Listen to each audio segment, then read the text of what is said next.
இப்போ இதில் பாருங்களேன், யார் யாரை இந்த திருட்டு குடும்பம் ஏமாத்தி இருக்குதுன்னு. நம்பர் 1, இந்த பணம் கொடுத்து ஏமாந்தவங்க மக்கள், ஜனங்கள். இவங்களை பெரும்பான்மையானவர்கள் இவர்களுடைய சொந்த சமூகத்தை சார்ந்தவர்கள். கிட்டத்தட்ட 3 கோடி இருக்கும் அப்படின்றது இப்போதைய நிலவரம். அடுத்து பேங்கை ஏமாத்தி இருக்கிறாங்க. இதுல உச்சகட்டமாக காலி மனை இடம்னு சொல்லி பதிவாளரையே ஏமாத்திருக்காங்க. இவ்வளவு வேலையும் பண்ணிட்டு கொஞ்சம் கூட கூச்சமே இல்லாம, கொஞ்சம் கூட குற்ற உணர்ச்சியே இல்லாம ஒருத்தனை புகார் கொடுத்து உன் மேல ஏன் நடவடிக்கை எடுக்கல? அவங்க அம்மாவும் அவங்க அப்பா நிக்கிதா இவங்க 3 பேர் தான் பேசி பிரெயின் வாஷ் பண்ணி இது எல்லாத்தையும் செஞ்சுருக்கிறாங்கன்னு. அந்த அம்மா பேட்டியில் என்ன சொன்னாங்க, வீடு கட்டிக்கிட்டு இருந்தாங்க, அங்கே செங்கல் சிமெண்ட் அதெல்லாம் இருந்துச்சு, அதனால் இங்கே சாப்பிடுவாங்க, அதனால தான் எங்களுக்கு க்ளோஸோன்னு நினச்சி மற்றவங்க பணம் கொடுத்துட்டாங்கன்றாங்கல்ல. ஆனால் இந்த பட்டாவில் திரு விவேகானந்தன் அவர்கள் மனைவி திருமதி வி ரோஸ்மேரி ஆகிய நான் எழுதி கொடுத்த காலி மனையிடம் சுத்தக்கிரைய ஆவணம் கட்டிக்கிட்டு இருக்காங்கன்னது. நகன்னும் 2500 ரூபாய் பணமும் காணோம்னு எங்களுக்கு புகார் வந்துச்சுன்னு அவங்க சொல்கிறாங்க. எஃப்ஐஆரில் 2500 ரூபாய் மிஸ்ஸிங். எல்லாம் அடிச்சுலாம் கொன்ன வெட்டி தான் இவனுங்க எஃப்ஐஆரையே இந்த காவலர்கள் போட்டிருக்கிறாங்க. போகிறப்ப கைத்தாங்களாக கூப்பிட்டு போயிருக்கிறாங்க, வர்றப்ப அள்ளி தூக்கி ஆட்டோவில் படுக்க வச்சுருக்காங்க. ஆட்டோ ஓட்டுநர் ஐயனார் பேட்டி கொடுக்குறாரு, மயங்கிய நிலையில் தான் எங்கள் ஆட்டோவில் தூக்கி போட்டாங்க. வர இவங்களுடைய முதல் கணவர் திருமாறனே, ஏங்க அந்த பொம்பளை சொல்றதெல்லாம் பொய்யுங்க, அதுக்கு நகையும் இருந்திருக்காது, அது ஒன்றும் இது பண்ணி இருக்கவும் செய்யாது, சுத்த போலி குடும்பம், அது ஏமாத்தி தான் இது பண்ணும், என்கிட்டயே காசு வாங்கிட்டு தான் ஏமாத்திட்டு விட்டாங்க அப்படின்னு வாக்குமூலம் கொடுக்குறாரு. இந்த 20 வருஷம் ஆச்சுன்றாப்ல. 21 வருஷம் ஆச்சு சார். நான் வாழ்க்கையில் செஞ்ச ஒரே ஒரு தப்பு அந்த தாலியை ஒரு நாள் கட்டினது தான். அதை மறக்கிறதுக்காக நான் என் வாழ்நாள் முழுக்க நான் தவிச்சுட்டு இருக்கிறேன். என்னை படாத பாடுபடுத்திட்டாங்க.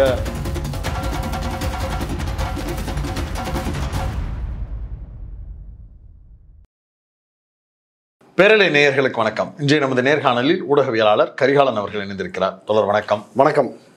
தொடர்ச்சியா அந்த காவல் கஸ்டடி மரணத்துல அஜித்குமார் இறந்ததற்கு பிறகு அந்த புகாரை கொடுத்த நிக்கிதா குறித்து பல்வேறு செய்திகளை, பல்வேறு சந்தேகங்களை ஆதாரபூர்வமாக ஊடகங்கள் வழியாக வெளியிட்டுட்டே வர்றீங்க. உங்களுடைய வீடியோக்களுக்கு பிறகுதான் மித்த ஊடகங்கள்ல நிக்கிதா குறித்தான சந்தேகங்கள் வலுக்க ஆரம்பித்தது. முதல்ல அதுக்கு ஒரு பாராட்டுக்கள். ஏன் அது முக்கியத்துவம் பெறுகிறது அப்படின்னா, அஜித்குமாருடைய மரணத்துக்கு இதுக்கு என்ன தொடர்பு அப்படிங்கிறத கிணறு விட்ட பூதம் கிளம்பிய கதையா, புகார் கொடுத்த நிக்கிதா என்பவர் சாவின் விளிம்புக்கே பல பேரை கூட்டு போயிருக்கக்கூடிய ஒரு பெரிய மோசடி பேர்வழி அப்படிங்கிறத உங்களுடைய ஆதாரங்கள் மூலமா தெரிய வருது.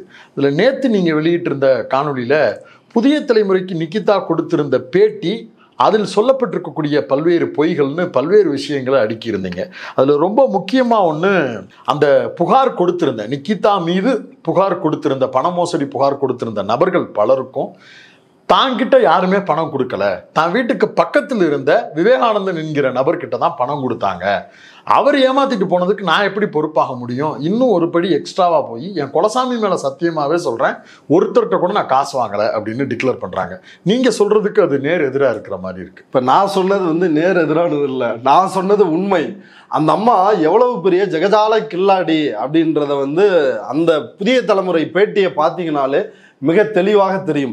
இயல்பாக அமைதியாக தான் ஒரு சாந்த சொரூபியை போலவும் ஈயெறும்புக்கு கூட தீங்கு செய்யாத உத்தமியை போலவும் அந்த அம்மா அந்த வீடியோவில் பேட்டி கொடுத்துருக்குறாங்க. அதில் ஒரு உச்சகட்டமாக சொல்கிறாங்க, பாம்பு கடிக்க வந்தால் கூட அதை அடிக்கக்கூடாதுன்னு நான் என் பசங்கள்கிட்ட சொல்லுவேன்.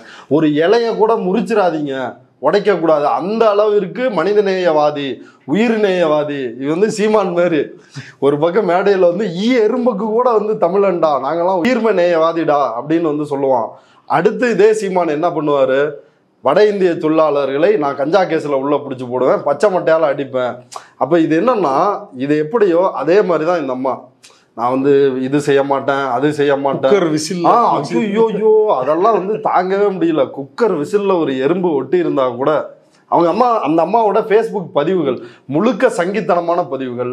இன்னொரு புறம் அண்ணாமலை இவங்களுக்கு ஆதரவாக அதை ஏற்கனவே அம்பலப்படுத்தி இருந்தோம், இவங்க முழுக்க ஒரு பாஜகக்காரர் அப்படின்னு. இன்னொரு புறம் பசுமாட்டை குழந்தை கட்டி பிடிச்சிட்டு இருக்கிற மாதிரி, நீ பால் தருவதால் நீயும் எனக்கு தாய் தான் அப்படின்றது. இது போல போலியாக ஒரு உயிர்மனேவாதியாக, சங்கிங்க அப்படிதான் மாட்டை வந்து தெய்வமா கும்பிடுவானுங்க, மாட்டுக்கறி சாப்பிடுகின்ற மனிதனை அடித்து கொள்வார்கள். அதே போலதான் இந்த அம்மாவினுடைய அந்த மனநிலை. அதை வந்து தெளிவா வந்து புரிஞ்சுக்கணும். அந்த அம்மா அந்த பேட்டியில் ஏகப்பட்ட பொய் சொல்லிருக்கிறாங்க. அதுல நீங்க குறிப்பிட்டது ஒரு பிரதான குற்றச்சாட்டு. அதுல என்னன்னா, அந்த அம்மா வந்து சொல்றாங்கல்ல, என் வீட்டுக்கு பக்கத்துல ரோஸ்மரி விவேகானந்தன் அப்படின்ற ஒரு தம்பதி இருந்தாங்க, மாலத்தீவுல வேலை செய்யறதா வந்து சொன்னாங்க, இங்க வந்து வீடு கட்டிக்கிட்டு இருந்தாங்க, அங்க சிமெண்ட் செங்கல் அந்த தூசிலாம் இருக்கும், அதனால அவங்க எங்க வீட்டில தான் வந்து உட்காந்து சாப்பிடுவாங்க, வீடு கட்டிக்கிட்டு இருந்தாங்க அப்படின்ற இந்த தகவலை சொல்றாங்க. சொல்லிட்டு என்னையே இந்த புகார் சொல்ற யாருமே என்னை பார்த்ததே இல்லை, இவங்க எல்லாருமே திட்டமிட்டு ரோஸ்மேரி விவேகானந்தனை மறைக்கிறார்கள்னு இந்த அம்மா சொல்றாங்கல்ல. இது ஒரு சதுரங்க வேட்டை படம் மாதிரி தான். ஒருத்தனோட ஆசையை தூண்டணும், ஒருத்தனை வந்து ஒரு விஷயத்தை நம்ப வைக்கணும், என்ன ஒருத்தனை ஏமாத்தணும்னா அவனோட ஆசையை தூண்டணும், ஆசையை தூண்டுறதோட மட்டும் இல்லாம சொல்ற விஷயத்த அதுல வந்து உண்மையோடு சேர்த்து பொய்யை கலந்து சொல்லணும். அதுல வந்து ஒரு 20 முழு பொய் இருக்கக்கூடாது, பாதி உண்மை இருக்கணும். அதை தான் அந்த அம்மா வந்து சொல்றாங்க. இப்ப வந்து எல்லாரும் இந்த அம்மாவால பாதிக்கப்பட்டோன்னு எல்லாரும் கதறான். ஆனா இந்த அம்மா வந்து விசித்திரமா, நானே பாதிக்கப்பட்டு, நேரடியாக பாதிக்கப்பட்டு, வீட்டுக்காரரால் பாதிக்க, ஆமா எங்க அண்ணி ஒரு 8 லட்சம் வந்து கொடுத்து ஏமாந்துட்டாங்க அப்படின்னு இந்த அம்மையார் வந்து சொல்றாங்கன்னா, நம்பர் 1 கிரிமினல் இந்த அம்மா தான் இதுல வந்து மிகப்பெரிய வந்து குற்றவாளி அப்படின்றது ஆதாரங்களோடு வந்து நமக்கு கிடைச்சிருக்குது. இப்ப இந்த அம்மா வந்து சொன்ன விஷயங்கள் என்ன அப்படின்னா, விவேகானந்தன்ட்ட தான் இவங்க பணம் கொடுத்ததா சொல்றாங்கல்ல. இந்த புகார்தாரர்கள் பலரிடம் இன்னும் தொடர்ந்து வந்து இப்ப கூட வந்து கால் பண்ணிட்டு இருக்கிறாங்க. இந்த புகார் கொடுத்தவங்க அவங்க எல்லாருமே தொடர்ந்து வந்து பேசுறாங்க. அதன் அடிப்படையில் நம்ம விசாரிச்சதுல செக்கானூரணி, மதுரை செக்கானூரணி பக்கத்துல தேங்கல்பட்டி அப்படின்ற ஊரை சார்ந்த செல்வம்னு ஒரு ப்ரொஃபசர், அவரு ஒரு தனியார் கல்லூரியில ப்ரொஃபஸரா வேலை செஞ்சுட்டு இருக்கிறாரு. 2006 அவருடைய மாணவியாகத்தான் நிகிதா வந்து பிஎட் படிக்கிறாங்க. அந்த அம்மா வந்து பின்னாடி இதுதான் தொடர்பு இந்த குடும்பத்துக்கும் அவருக்கும். இப்ப இந்த அம்மா அவர்கிட்ட பேசுறாங்க, இப்படி எங்க குடும்பத்துல எல்லாரும் வந்து அரசு வேலை வாங்கி தரவும், நிறைய பேருக்கு இப்படி வந்து வாங்கி கொடுத்துருக்குறோம் சொந்தக்காரங்களுக்கு, ஏன் என்னோட வேலையே வந்து இப்படி காசு கொடுத்து வாங்கப்பட்ட வேலை தான், இன்ஃப்ளூயன்ஸை பயன்படுத்தி அவங்க ஒரு கல்லூரியில உதவி பேராசிரியர், ஆமா அரசு கல்லூரியில தான் இருக்கிறாங்க. இப்ப அவங்கள வந்து இப்ப இதெல்லாம் சொல்லி அவரை வந்து கன்வின்ஸ் பண்ணி அவங்க அம்மாட்ட வந்து பேச வைக்கிறாங்க. இந்த அம்மையார் பேச வச்சு, அந்த அம்மா நல்ல வாத்தியாரு, நல்லா பாடம் எடுக்கிறீங்க, நீங்க கவர்மெண்ட் சம்பளத்துக்கு போகணும், ஆமா உங்களுக்கு கவர்மெண்ட் வாத்தியார் வேலை இல்ல, சப் ரிஜிஸ்டார் வேலை, 25 லட்சம் கொண்டு வா அப்படின்னு. அதாவது இவர்கள் யாருமே பணம் கொடுத்து ஏமாந்தாங்கல்ல, இவங்களா போய் அவங்கள்ட்ட, இப்படி உங்க அப்பா டெப்டி கலெக்டரா இருக்காரு, நீங்க வந்து கவர்மெண்ட்ல வந்து ப்ரொஃபஸரா இருக்கிறீங்க, பேராசிரியரா இருக்கிறீங்க, உங்க அம்மாவும் வந்து ஒரு பிடி ஸ்டாஃபா இருந்து அரசு வேலையில இருந்து இதுவானாங்க, உங்களுக்கு தொடர்பு இருக்கும், எங்களுக்கு வேலை வாங்கி கொடுங்க அப்படின்னு யாரும் போக கிடையாது. இவர்களாவே எங்களுக்கு வந்து இவர்களை தெரியும், துணை முதலமைச்சர் ஆபீஸ்ல பிஏவை தெரியும், அதனால நிகிதாவுக்கே அப்படிதான் வேலை வாங்கி கொடுத்துருக்குறோம், இன்னும் நிறைய சொந்தக்காரங்களுக்கு அப்படிதான் வேலை வாங்கி கொடுத்துருக்குறோம், எனவே நீங்க பணம் கொடுங்க, நம்ம சொந்தக்காரங்க எல்லாம் மேல வரணும் அப்படின்னு. இப்ப இவர்கள் பிரமலை கள்ளர் சமூகத்தை சார்ந்தவர்கள், இவர்களால் ஏமாற்றப்பட்ட பெரும்பான்மையோர் அவர்களும் வந்து பிரமலை கள்ளர் சமூகத்தை வந்து சார்ந்தவர்கள். இப்ப இவங்க இந்த மோசடியை எப்படி அரங்கேற்று இருக்கிறாங்கன்னா, இப்ப நீங்களும் நானும் இருக்கிறேன்னு வைங்களேன், இப்ப நான் தான் நிகிதா அந்த ஃபேமிலி அப்படின்னா, இப்ப நீங்க என்னோட நண்பர், உங்கள்கிட்ட உடனே மச்சான் இப்படி வந்து வேலை இருக்குது, நீ வந்து எப்படியாவது ஒரு 30 லட்சத்தை ரெடி பண்ணி கொண்டு வா அப்படின்னு சொல்லி அம்மாட்ட சொல்லி நம்ம பணத்தை வாங்குறது. அதுக்கப்புறம் எனக்கு ரிலேஷன் சொந்தக்காரங்க இருப்பாங்கல்ல, அவங்கள்ட்ட வந்து வாங்குறது.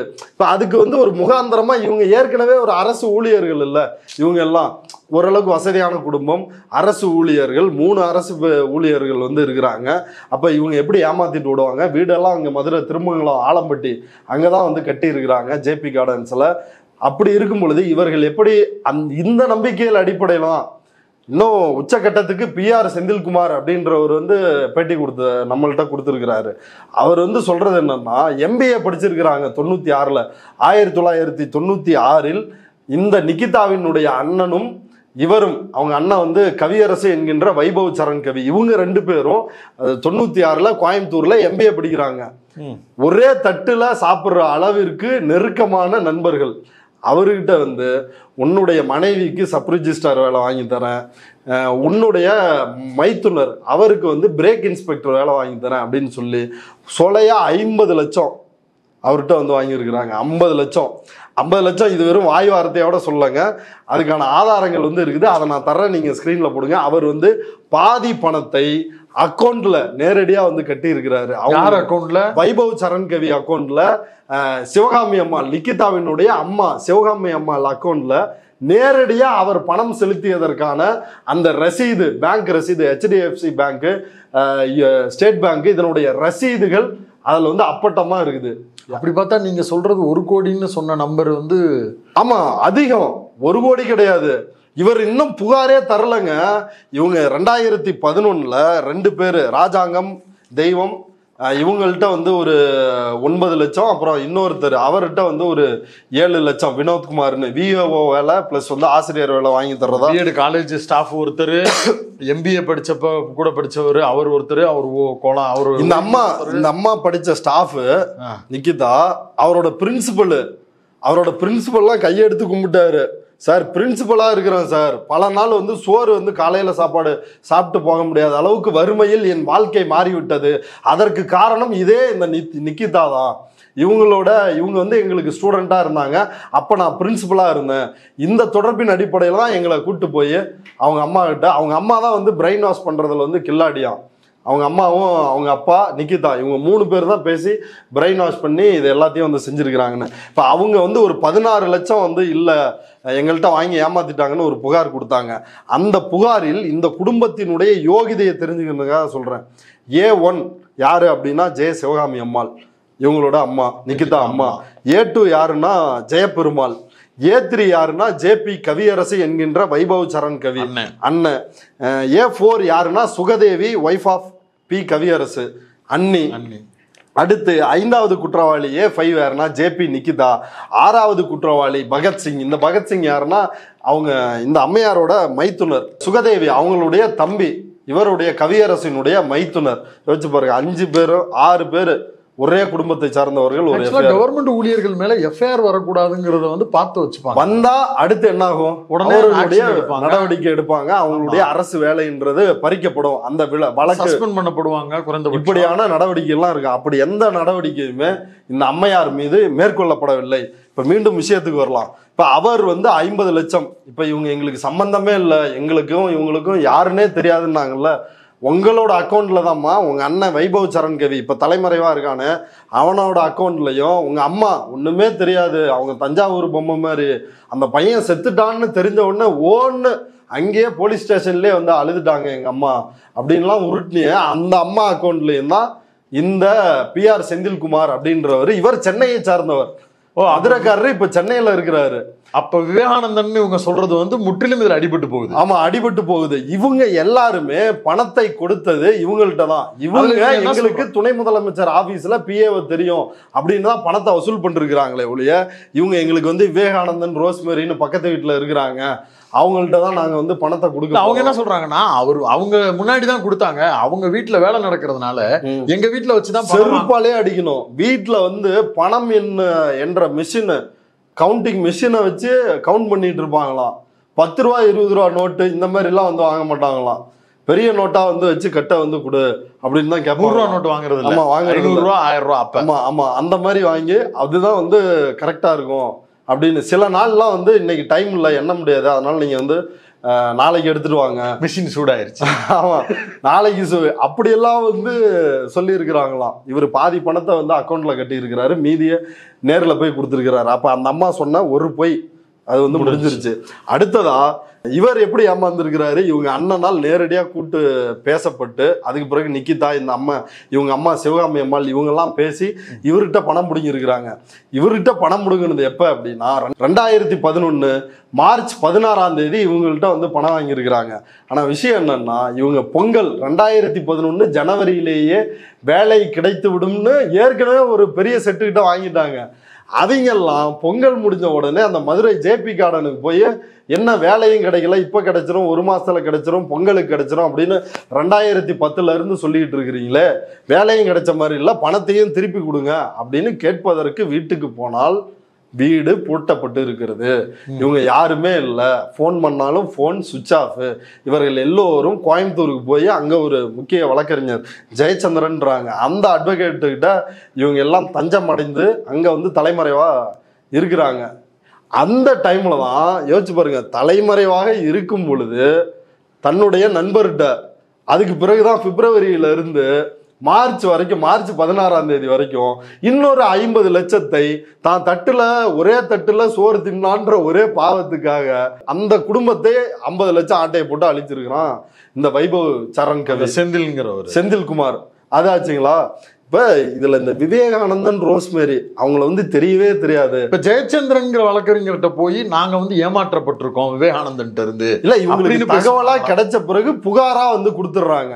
இப்ப புகார் கொடுத்த உடனே இவரோட இந்த கவியரசு, ஜெயபெருமாள் இவங்க எல்லாரும் கைது செய்யப்படுறாங்க. கைது செஞ்ச வேட்டி அதுக்கு பிறகு போய் பணம் கேட்டிருக்காங்க. நீ தான் புகார் கொடுத்துட்டல, எங்களை உள்ள தூக்கி வச்சுட்டல, இனி வந்து கேஸை ஃபாலோ பண்ணிக்க, பணம் வந்து ஆமா அங்க கோர்ட்டு மூலமா இங்கெல்லாம் வந்து கேட்கக்கூடாது அப்படின்னு கொலை மிரட்டல். பணத்தை கொடுத்தவன் கேட்பானா மாட்டானா, கேட்டா கொலை மிரட்டலுங்க. புகார் கொடுக்காதவர்கள் கேட்டாலும் கொலை மிரட்டல் வந்து விடுப்பது இது. லீகலா பாத்துக்கிறேன்னு சொல்லிட்டு தான் அட்வொகேட் ஜெயச்சந்திரன் போயிட்டாங்க. ஆமா, அவங்க வந்து போயிட்டு இதெல்லாம் வந்து பண்றாங்க. இப்ப இதற்கு பிறகு இதுல முக்கியமான என்ன பண்றாங்க, விவேகானந்தன் ரோஸ்மேரி இவங்க யாரு அப்படின்னா, இவங்க மாலத்தீவில் வேலை செய்ததாகவும் அவங்க வீட்டுக்கு பக்கத்துல நிலத்தை வாங்கி வீடு கட்டினதாகவும் இந்த அம்மா வந்து சொல்றாங்க. ஆனால் நான் எந்த டேட்டு சொன்னேன், அவங்க பொங்கலுக்கு பிறகு பஞ்சாயத்து ஆச்சு, பிப்ரவரியில இருந்து ஏப்ரலுக்குள்ள தலைமறைவா இருந்தாங்கன்னு நீங்க தலைமறைவா இருந்தாங்க அப்படின்னு சொல்லி. பணம் எத்தனாம் தேதி இந்த செந்தில்குமார்கிட்ட வாங்கினாங்க, மார்ச் 16ஆம் தேதி வந்து வாங்குறாங்க. பேட்டியில அந்த விவேகானந்தன் நாங்க கொடுத்ததை பார்த்து இவங்க எல்லாரையும் கொடுத்துட்டாங்கன்றாங்களா, அது பொய். இப்ப இந்த விவேகானந்தன் ரோஸ்மேரி கிட்ட இருந்து மார்ச் 18ஆம் தேதி இவர்கள் பெயரில், அதாவது வைபவ் சரண் கவி இவங்க நிக்கிதாவோட அண்ணன் பேர்ல 10 சென்ட் நிலம் வந்து கிரயம் செய்து தரப்படுகிறது, அவங்களுக்கு விற்பனை செய்யப்பட்டுள்ளது. 1,30,30,000 ரூபாய்க்கு விற்பனை செஞ்சிருக்கிறாங்க. அந்த வீட்டுக்கு பக்கத்து வீடு. அந்த அம்மா பேட்டியில என்ன சொன்னாங்க, வீடு கட்டிட்டு இருந்தாங்க, அங்க செங்கல் சிமெண்ட் அதெல்லாம் இருந்துச்சு, அதனால இங்க வந்து சாப்பிடுவாங்க, அதனாலதான் வந்து எங்களுக்கு க்ளோஸோன்னு நினைச்சு மற்றவங்க பணம் கொடுத்துட்டாங்கன்றாங்கல்ல. ஆனா இந்த பட்டாவில் திரு ஜெயபெருமாள் அவர்கள் குமாரர் திரு வைபவ் சரண் கவி அவர்களுக்கு மதுரை மாநகர் மதுரை 6 திருநகர் மருதுபாண்டியன் தெரு கதவு எண் 9F வசிக்கும் திரு விவேகானந்தன் அவர்கள் மனைவி திருமதி வி ரோஸ்மேரி ஆகிய நான் எழுதி கொடுத்த காலி மனையிடம் சுத்தக்கிரைய ஆவணம் கட்டிக்கிட்டு இருக்காங்கன்னது. அப்ப பாருங்க இந்த அம்மா எவ்வளவு பெரிய ஃப்ராடுன்றத அந்த அவங்க சொன்ன விஷயத்திலே அம்பலம் ஆயிட்டாங்கன்றத பாருங்க. பேட்டியில சொல்லும் போது அங்க டஸ்டா இருக்கும், அதனால வந்தாங்க கட்டட வேலைன்னு சொன்னாங்க. ஆமா, ஆனா தலைமறைவான டைம்ல அது காலிமனைன்னு பத்திரமாவும் ரிஜிஸ்டர். பத்திரமா இப்ப அவனும் காணுங்க, அவனும் பணத்தை எடுத்து தப்பிச்சுட்டு ஓட்டான். அவன் தான் வந்து அவன்கிட்ட தான் இவங்க எல்லாம் கொடுத்தாங்கன்னு இந்த அம்மா வந்து பிரச்சனைக்கு பிறகுதான் சொல்றாங்க. வெளியே சொல்லி அவனை வந்து கையை காட்டுறாங்க. அவனும் தலைமறைவு, நீங்களும் குடும்பமா தலைமறைவு. அங்க யாரு வந்து பார்த்தாலும் இன்னொரு வேலை என்ன தெரியுங்களா பண்ணுவாங்களாம், இந்த அம்மா வந்து நாய் வளர்க்குறது பாசத்தினால கிடையாது. 2 நாய் பொமேரியன் நாய் இந்த மாதிரி நாய் வளர்க்குது. இன்னொரு புறம் வந்து யாராவது பணம் கேட்டு வந்தாங்கன்னு வைங்களேன், இந்த நாயை அவுத்து விடுறது, இந்த வேலையை வந்து செஞ்சுருக்கிறாங்க. இது எல்லாத்தையும் அந்த புகார்தாரர்கள் சொல்லி அவ்வளவு வருத்தப்படுறாங்க. அப்போ எப்படி 2 பேருமே, விவேகானந்தன் ரோஸ்மேரி தலைமறைவு, நீங்களும் தலைமறைவு, நீங்கள் தலைமறைவாக இருந்த பொழுது எப்படி மார்ச் 18ஆம் தேதி 2011 அன்றைக்கு 10 சென்ட் நிலம் வந்து பதிவு செய்யப்பட்டது. இது அன்றைய மார்க்கெட் வேல்யூ படியே 50 லட்சத்துக்கு மேல இருக்கும் அப்படின்னு சொல்றாங்க. இந்த நிலத்தை இதுவாயிருச்சா வைபவ் சரண் பேருக்கு எழுதி வாங்கியிருக்கிறாங்க. அப்ப இவங்க சொல்றது ஒரு பச்சை பொய் அப்படின்றது தெளிவா தெரியுது. இதுக்கு பிறகு 2025 இந்த நிலத்துக்கு பவர் இந்த அம்மா வாங்கிறாங்க. நிக்கிதா வாங்கி இப்ப வாங்கி அதுல வந்து கிட்டத்தட்ட 48,56,000 ரூபாய் வந்து யூனியன் பேங்க் ஆஃப் இந்தியா அந்த பேங்க்ல இருந்து கடன் வாங்கியிருக்கிறாங்க, லோன் வாங்கியிருக்கிறாங்க இந்த நிலத்துக்கு. இந்த லோன் எப்படி தெரியுங்களா வாங்கினாங்க, இருங்க சில எல்லாம் உங்களுக்கு கன்ஃபியூஷன் ஆகிடாதீங்க, அடுத்து எடுக்கிறேன். ஃபாசில் மான்சில் சன் ஆஃப் முகமது ஃபாசில், பலராமபுரம் திருவேண்டரம் கேரளா அப்படின்ற நபர். அவர் வந்து அங்க மதுரையில் ஒரு நிலம் வாங்கணும் அப்படின்னு வந்து தேடிட்டு இருக்கிறாரு. அப்போ வந்து இந்த நிக்கிதா தரப்பினர் எங்கள்கிட்ட நிலம் விற்பனைக்கு இருக்குது அப்படின்னு சொல்லி இந்த 10 சென்ட் விவேகானந்தன் இருந்து வாங்கினாங்கல்ல, ஆமா, அந்த நிலத்தை பேரம் பேசி 75 லட்சம் ரூபாய்க்கு பேசி அவரிடம் முதல் கட்டமாக அட்வான்ஸா 25 லட்சம் ரூபாயை வாங்கிட்டு கொஞ்ச நாள் கழிச்சு இல்ல இப்ப மார்க்கெட் வேல்யூ வந்து கூடிருச்சு, எங்களுக்கு கூடுதலா வேணும், 1 கோடி பக்கம் வேணும் அப்படின்னு கேட்டுட்டு அவர்கிட்ட ஒரு பிரச்சனையை வளர்த்துக்கிட்டு இருக்கிறப்பயே பேங்க்ல போய் இந்த அம்மா வந்து 48,56,000 ரூபாய் பணத்தை லோனா வாங்கியிருக்கிறாங்க. இப்ப இதுல பாருங்களேன், யார் யாரை இந்த திருட்டு குடும்பம் ஏமாத்தி இருக்குதுன்னு. நம்பர் 1, இந்த பணம் கொடுத்து ஏமாந்தவங்க மக்கள், ஜனங்கள், இவங்கள பெரும்பான்மையானவர்கள் இவர்களுடைய சொந்த சமூகத்தை சார்ந்தவர்கள். கிட்டத்தட்ட 3 கோடி இருக்கும் அப்படின்றது இப்போதைய நிலவரம். இப்ப இவர்கிட்டையும் தலைமறைவா இருக்கிறப்பதான் செந்தில்குமார்கிட்ட பணம் வாங்கியிருக்கிறாங்க. அதை வந்து மிரட்டி. அதே போல இப்போ இன்னொரு புகார் நம்மள்கிட்ட வந்திருக்குது. பி சரவணன் அப்படின்றவர் ஈரோட்ல வேலை செஞ்சிட்டு இருக்கிறாரு, டிஎன்பிஎஸ்சிக்கு படிச்சுட்டு இருந்திருக்கிறாரு. அவர்கிட்டையும் அதே காலகட்டத்தில் சப் ரிஜிஸ்ட்ரார் வேலையை வாங்கி தருவதாக 11 லட்சம் பணத்தை அவரிடமும் வந்து வாங்கியிருக்கிறாங்க. அவரும் வந்து பாதி தொகையை பேங்க்ல போட்டுட்டு மீதி தொகையை நேரில் போய் அவர் குடும்பத்துக்கிட்ட கொடுத்திருக்கிறார். இப்ப இந்த பாதிக்கப்பட்டவர்களை ஏமாத்திருக்கிறாங்க. அடுத்து பேங்கை ஏமாத்திருக்கிறாங்க. கேரளால இருந்து வந்த ஒருத்தருக்கும் மிளகாய் அரைச்சு அவரை ஏமாத்தி, இப்ப அவரை ஏமாத்திருக்கிறாங்க. அவர்கிட்ட பணத்தை வாங்கிட்டு அவரையும் இது அட்வான்ஸ் 25 லட்ச ரூபாய் வாங்கிட்டு பேங்க்ல நீங்க 50 லட்ச ரூபாய் வாங்கினா நாளைக்கு அந்த ஓனர் யாருன்னு தெரியாது. அப்ப பிரச்சனை அது ஒண்ணு ஆயிருச்சுங்களா. இதுல உச்சகட்டமாக காலி மனையிடம்னு சொல்லி பதிவாளரையே வந்து ஏமாத்திருக்காங்க. திருமங்கலம் பதிவாளரையே ஏமாத்தி ஒரு ஃபோர்ஜரியான ஒரு கிரயத்தை பண்ணி இவ்வளவு பண்ணிருக்கிறாங்க. இப்ப இதுக்கு இடையில் நமக்கு ஒரு கேள்வி வருது, இந்த விவேகானந்தன் ரோஸ்மேரி வந்து என்ன ஆனாங்க? மாலத்தீவுல வேலை இப்ப இவங்க தப்பிச்சு போயிட்டாங்க. இப்ப இவங்க இதன் அடிப்படையில் போலீசார் வந்து இவங்களை வந்து தேடுறாங்க. தேடின அடிப்படையில் கோவாவில் இவங்க வந்து சிக்கிறாங்க. இந்த விவேகானந்தன் ரோஸ்மேரி தம்பதி இப்ப 2011 அவரை கூட்டு வந்து விசாரிக்கிறாங்க. அப்ப அவர் 1.25 கோடி பணத்தையும் 1.25 கிலோ தங்கத்தையும் ஒப்படைக்கிறாரு. போலீஸ்ட ஒப்படைச்சு 6 கார், இப்படி மோசடியான பணத்துல வாங்கப்பட்ட 6 கார் இதையும் ஒப்படைக்கிறார். ஒப்படைத்து அவர் ஸ்டேட்மெண்ட் சொன்னதா இந்த புகார்தாரர்கள் சொல்றாங்க. அவங்க வந்து என்கிட்ட கொடுத்த பணத்தை எல்லாம் நான் வந்து அவங்கள்ட்டே திருப்பி கொடுத்துட்டேன், அதை செட்டில் பண்ணிட்டேன் நான் அப்படின்னு அவர் வந்து சொல்லிட்டாரு. இப்ப இந்த அம்மா என்ன சொல்லுதுன்னா, இல்ல விவேகானந்தன்ட்ட தான் நீங்க கேட்கணும் அப்படின்னு அப்படி கையை காட்டி அந்த சதுரங்க வேட்டை படத்துல கோட் ஷூட் போட்டுட்டு ஒருத்தர் கூட வருவாரு. ஆமா, அதை வந்து நட்டி சொல்லியே கூப்பிட்டு வருவாரு. கடைசியா எல்லாத்தையும் ரெடி பண்ணிட்டு வரேன் பாக்ஸ் அப்படின்னு சொல்லிட்டு கிளம்பி போவாரு. அந்த கேரக்டரா வச்சிருக்காங்க. அதேதான். அப்ப யோசிச்சு பாருங்க, இப்ப வைபவ் சரண் கவி எங்க இருக்கான்னு தெரியல. 50 லட்சம் கொடுத்தவரு அவன்கிட்ட தான் கொடுத்துருக்காரு. புகாரு இப்ப சொந்த அண்ணன் தலைமறைவு, அப்பா அவுட்டு, அண்ணன் அண்ணி அந்த டீம் 2 பேரும் ஒன்னா தலைமறைவு, அம்மா வந்து இவங்க கூட வந்து இருக்காங்க. அப்ப இவ்வளவு வேலையும் பண்ணிட்டு கொஞ்சம் கூட வந்து கூச்சமே இல்லாம, கொஞ்சம் கூட குற்ற உணர்ச்சியே இல்லாம ஒருத்தனை புகார் கொடுத்து உன் மேல ஏன் நடவடிக்கை எடுக்கல? ஏங்க, அமைச்சர் முந்தா நாள் வந்து சொல்றாரு துறை ரீதியா வந்து விசாரித்து அவர் மீது நடவடிக்கை எடுக்கப்படும் அப்படின்னு. அமைச்சர் சொன்ன உடனே நீ என்ன சொல்றது, நான் பாரு என்ன செய்யறேன் அப்படின்னு இவ்வளவு நாள் தலைமறைவா இருந்துட்டு நேத்து அந்த அம்மா MVM முத்தையா அரசு கல்லூரிக்கு வந்து போயிருக்கிறாங்க வேலைக்கு. அப்படியே ஒண்ணுமே மெடிக்கல் லீவ் 6 நாள் அப்படின்னு கழிச்சு நேற்று வந்து வேலைக்கு போயிருக்கிறாங்க. இதெல்லாம் இருக்கட்டும். இப்போ இந்த அம்மாவோட யோகிதை பிஜேபி, பண மோசடி, இது எல்லாமே. ஏன்னா 9 பொருத்தம் பொருந்தி வர்றப்ப அந்த ஒரு பொருத்தம் மட்டும் இல்லைன்னு தேடினப்போதான் அதுவும் தெரிஞ்சிருச்சு இது ஒரு அக்பர் சங்கி அப்படின்றது. அங்க விசாரிக்கும் பொழுது இந்த அம்மா இது வரைக்கும் சேலம், கோயம்புத்தூர், உடுமலைப்பேட்டை இப்படி பல இடங்கள்ல வந்து 2010க்கு பிறகு இடம் மாறுதலாகி வேலை செஞ்சாங்க. இந்த இடம் மாறுதல்லாம் எப்படி வந்து நடக்குது அப்படின்னா, அந்தந்த கல்லூரிகளில் பிரச்சனை, டார்ச்சர், பேராசிரியர்களுக்கு டார்ச்சர், பிரின்சிபலுக்கு கட்டுப்படுறதில்ல, மாணவிகளை டார்ச்சர் பண்றது, தரக்குறைவா பேசுறது, சக பேராசிரியர்களை அப்படி பேசுவது, இதனால அவங்கள வந்து டிரான்ஸ்ஃபர் பண்ணி விடுறாங்க. அப்படித்தான் திண்டுக்கல் காலேஜுக்கு வர்றாங்க. இந்த திண்டுக்கல் மகளிர் அரசு கல்லூரியிலையும் பாவம் அங்க இருக்கின்ற தாவரவியல் துறை மாணவிகள் அவங்க கலெக்டருக்கு, திண்டுக்கல் கலெக்டருக்கு புகார் கொடுத்துருக்குறாங்க. இந்த அம்மா வந்து தரக்குறைவாக அநாகரிகமாக பேசுகிறார், தொடர்ந்து மன உளைச்சலை ஏற்படுத்துறாரு, இவங்களை எப்படியாவது பணியிடை மாற்றம் வந்து செய்யுங்க, இவங்களை டிரான்ஸ்ஃபர் பண்ணுங்கன்னு. அதை கலெக்டர் வந்து மாவட்ட கல்லூரி கல்வி இயக்குநரகத்துக்கு அனுப்புகிறாருங்க, உயர்கல்வித்துறை டிபார்ட்மெண்ட்டுக்கு. அதில் ஜேடி இணை இயக்குனர் இதை வந்து காலேஜுக்கே வந்து விசாரிக்கிறாரு. விசாரித்து எல்லா தரப்பையும் கேட்டு ஆமாம் மாணவிகள் சொன்ன புகார் எல்லாம் உண்மை, இவர் மீது நடவடிக்கை எடுக்கலாம் அப்படின்னு அவர் கல்லூரி கல்வி இயக்ககத்தின் இயக்குனரிடம் அந்த ரிப்போர்ட்டை வந்து கொடுத்துருக்கிறாரு. ஆனால் தற்போது வரை எந்த நடவடிக்கையும் இல்லை.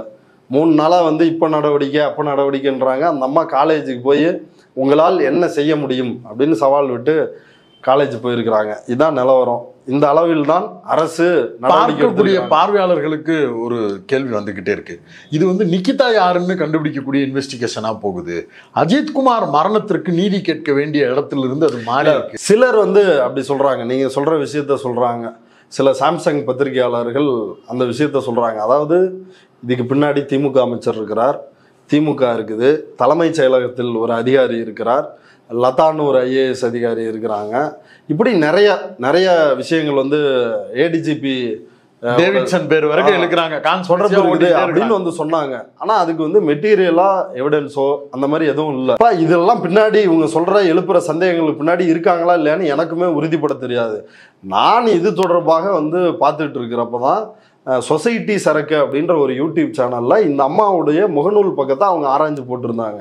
சில பதிவுகளை அவங்க வந்து காட்டியிருந்தாங்க. அப்போ அதை பார்த்து அவங்க முகநூலில் போய் பார்க்குறப்ப தான் முழுக்க இந்த அம்மா வந்து ஒரு சங்கி, முருகன் மாநாட்டிலிருந்து எல்லாத்திற்கும் இந்து என்ற உணர்வோடு நீ கோயிலுக்கு போனால் மட்டும் போதாது, வாக்குச்சாவடிக்கு போகணும், உன்னோட பசங்களை பெற்றோர்களே நீங்கள் வந்து இடதுசாரியாக உன் பையன் மாறி நம்மளுடைய தர்மத்தை கேவலப்படுத்துகிறான்னா அது உங்களுடைய தோல்வி இப்படின்றதெல்லாம் ஆரம்பிச்சு முருகன் மாநாடு, ஊப்பிங்க, கதறல், சுடலை இப்படின்னு ஒரு சங்கி என்ன பண்ணுவோம்னா அது எல்லாத்தையும் அந்த அம்மா அரசு ஊழியரா இருந்துகிட்டு ஒரு நாளைக்கு 10-20 போஸ்ட்.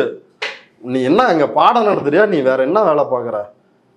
இப்போ நீ வந்து உன் வேலையே செய்யாம நீ இந்த சங்கி அஜெண்டாவுக்கு நீ நேராக போய் கட்சியில் சேர்ந்துரு, வேலையை ரிசைன் பண்ணிட்டு. அப்போ இப்போ வரைக்கும் அப்போ இந்த அம்மாவினுடைய பாஜக பின்னணியை எடுத்து போட்ட உடனே சில பேர்லாம் சில அயோக்கியனுங்களாம் இருக்கிறானுங்க, தமிழ் தேசியன்னு வெளியே பேசிட்டு மனிதகுல விரோதி பாஜக அப்படின்னு பேசுவானுங்க. பேசிட்டு எங்க ஓட்டு ஆடு வாங்குவானுங்கன்னா பாஜக கிட்டே நயினார் நாயகன்ட்டே காசை வாங்கி முருகன் அழைக்கிறார். ஆமா, விஷயத்தை திசை திருப்புகிறார்கள் அப்படின்னு வந்து கிளப்பி விடுறது. ஏன்டா இந்த நிகிதா மேல 2011 இருந்து இத்தனை புகார் இருக்குது. துணை முதலமைச்சராக இருந்த மு.க. ஸ்டாலின் பேரை வந்து இந்த அம்மையார் வந்து பயன்படுத்தி இருக்கிறாங்க.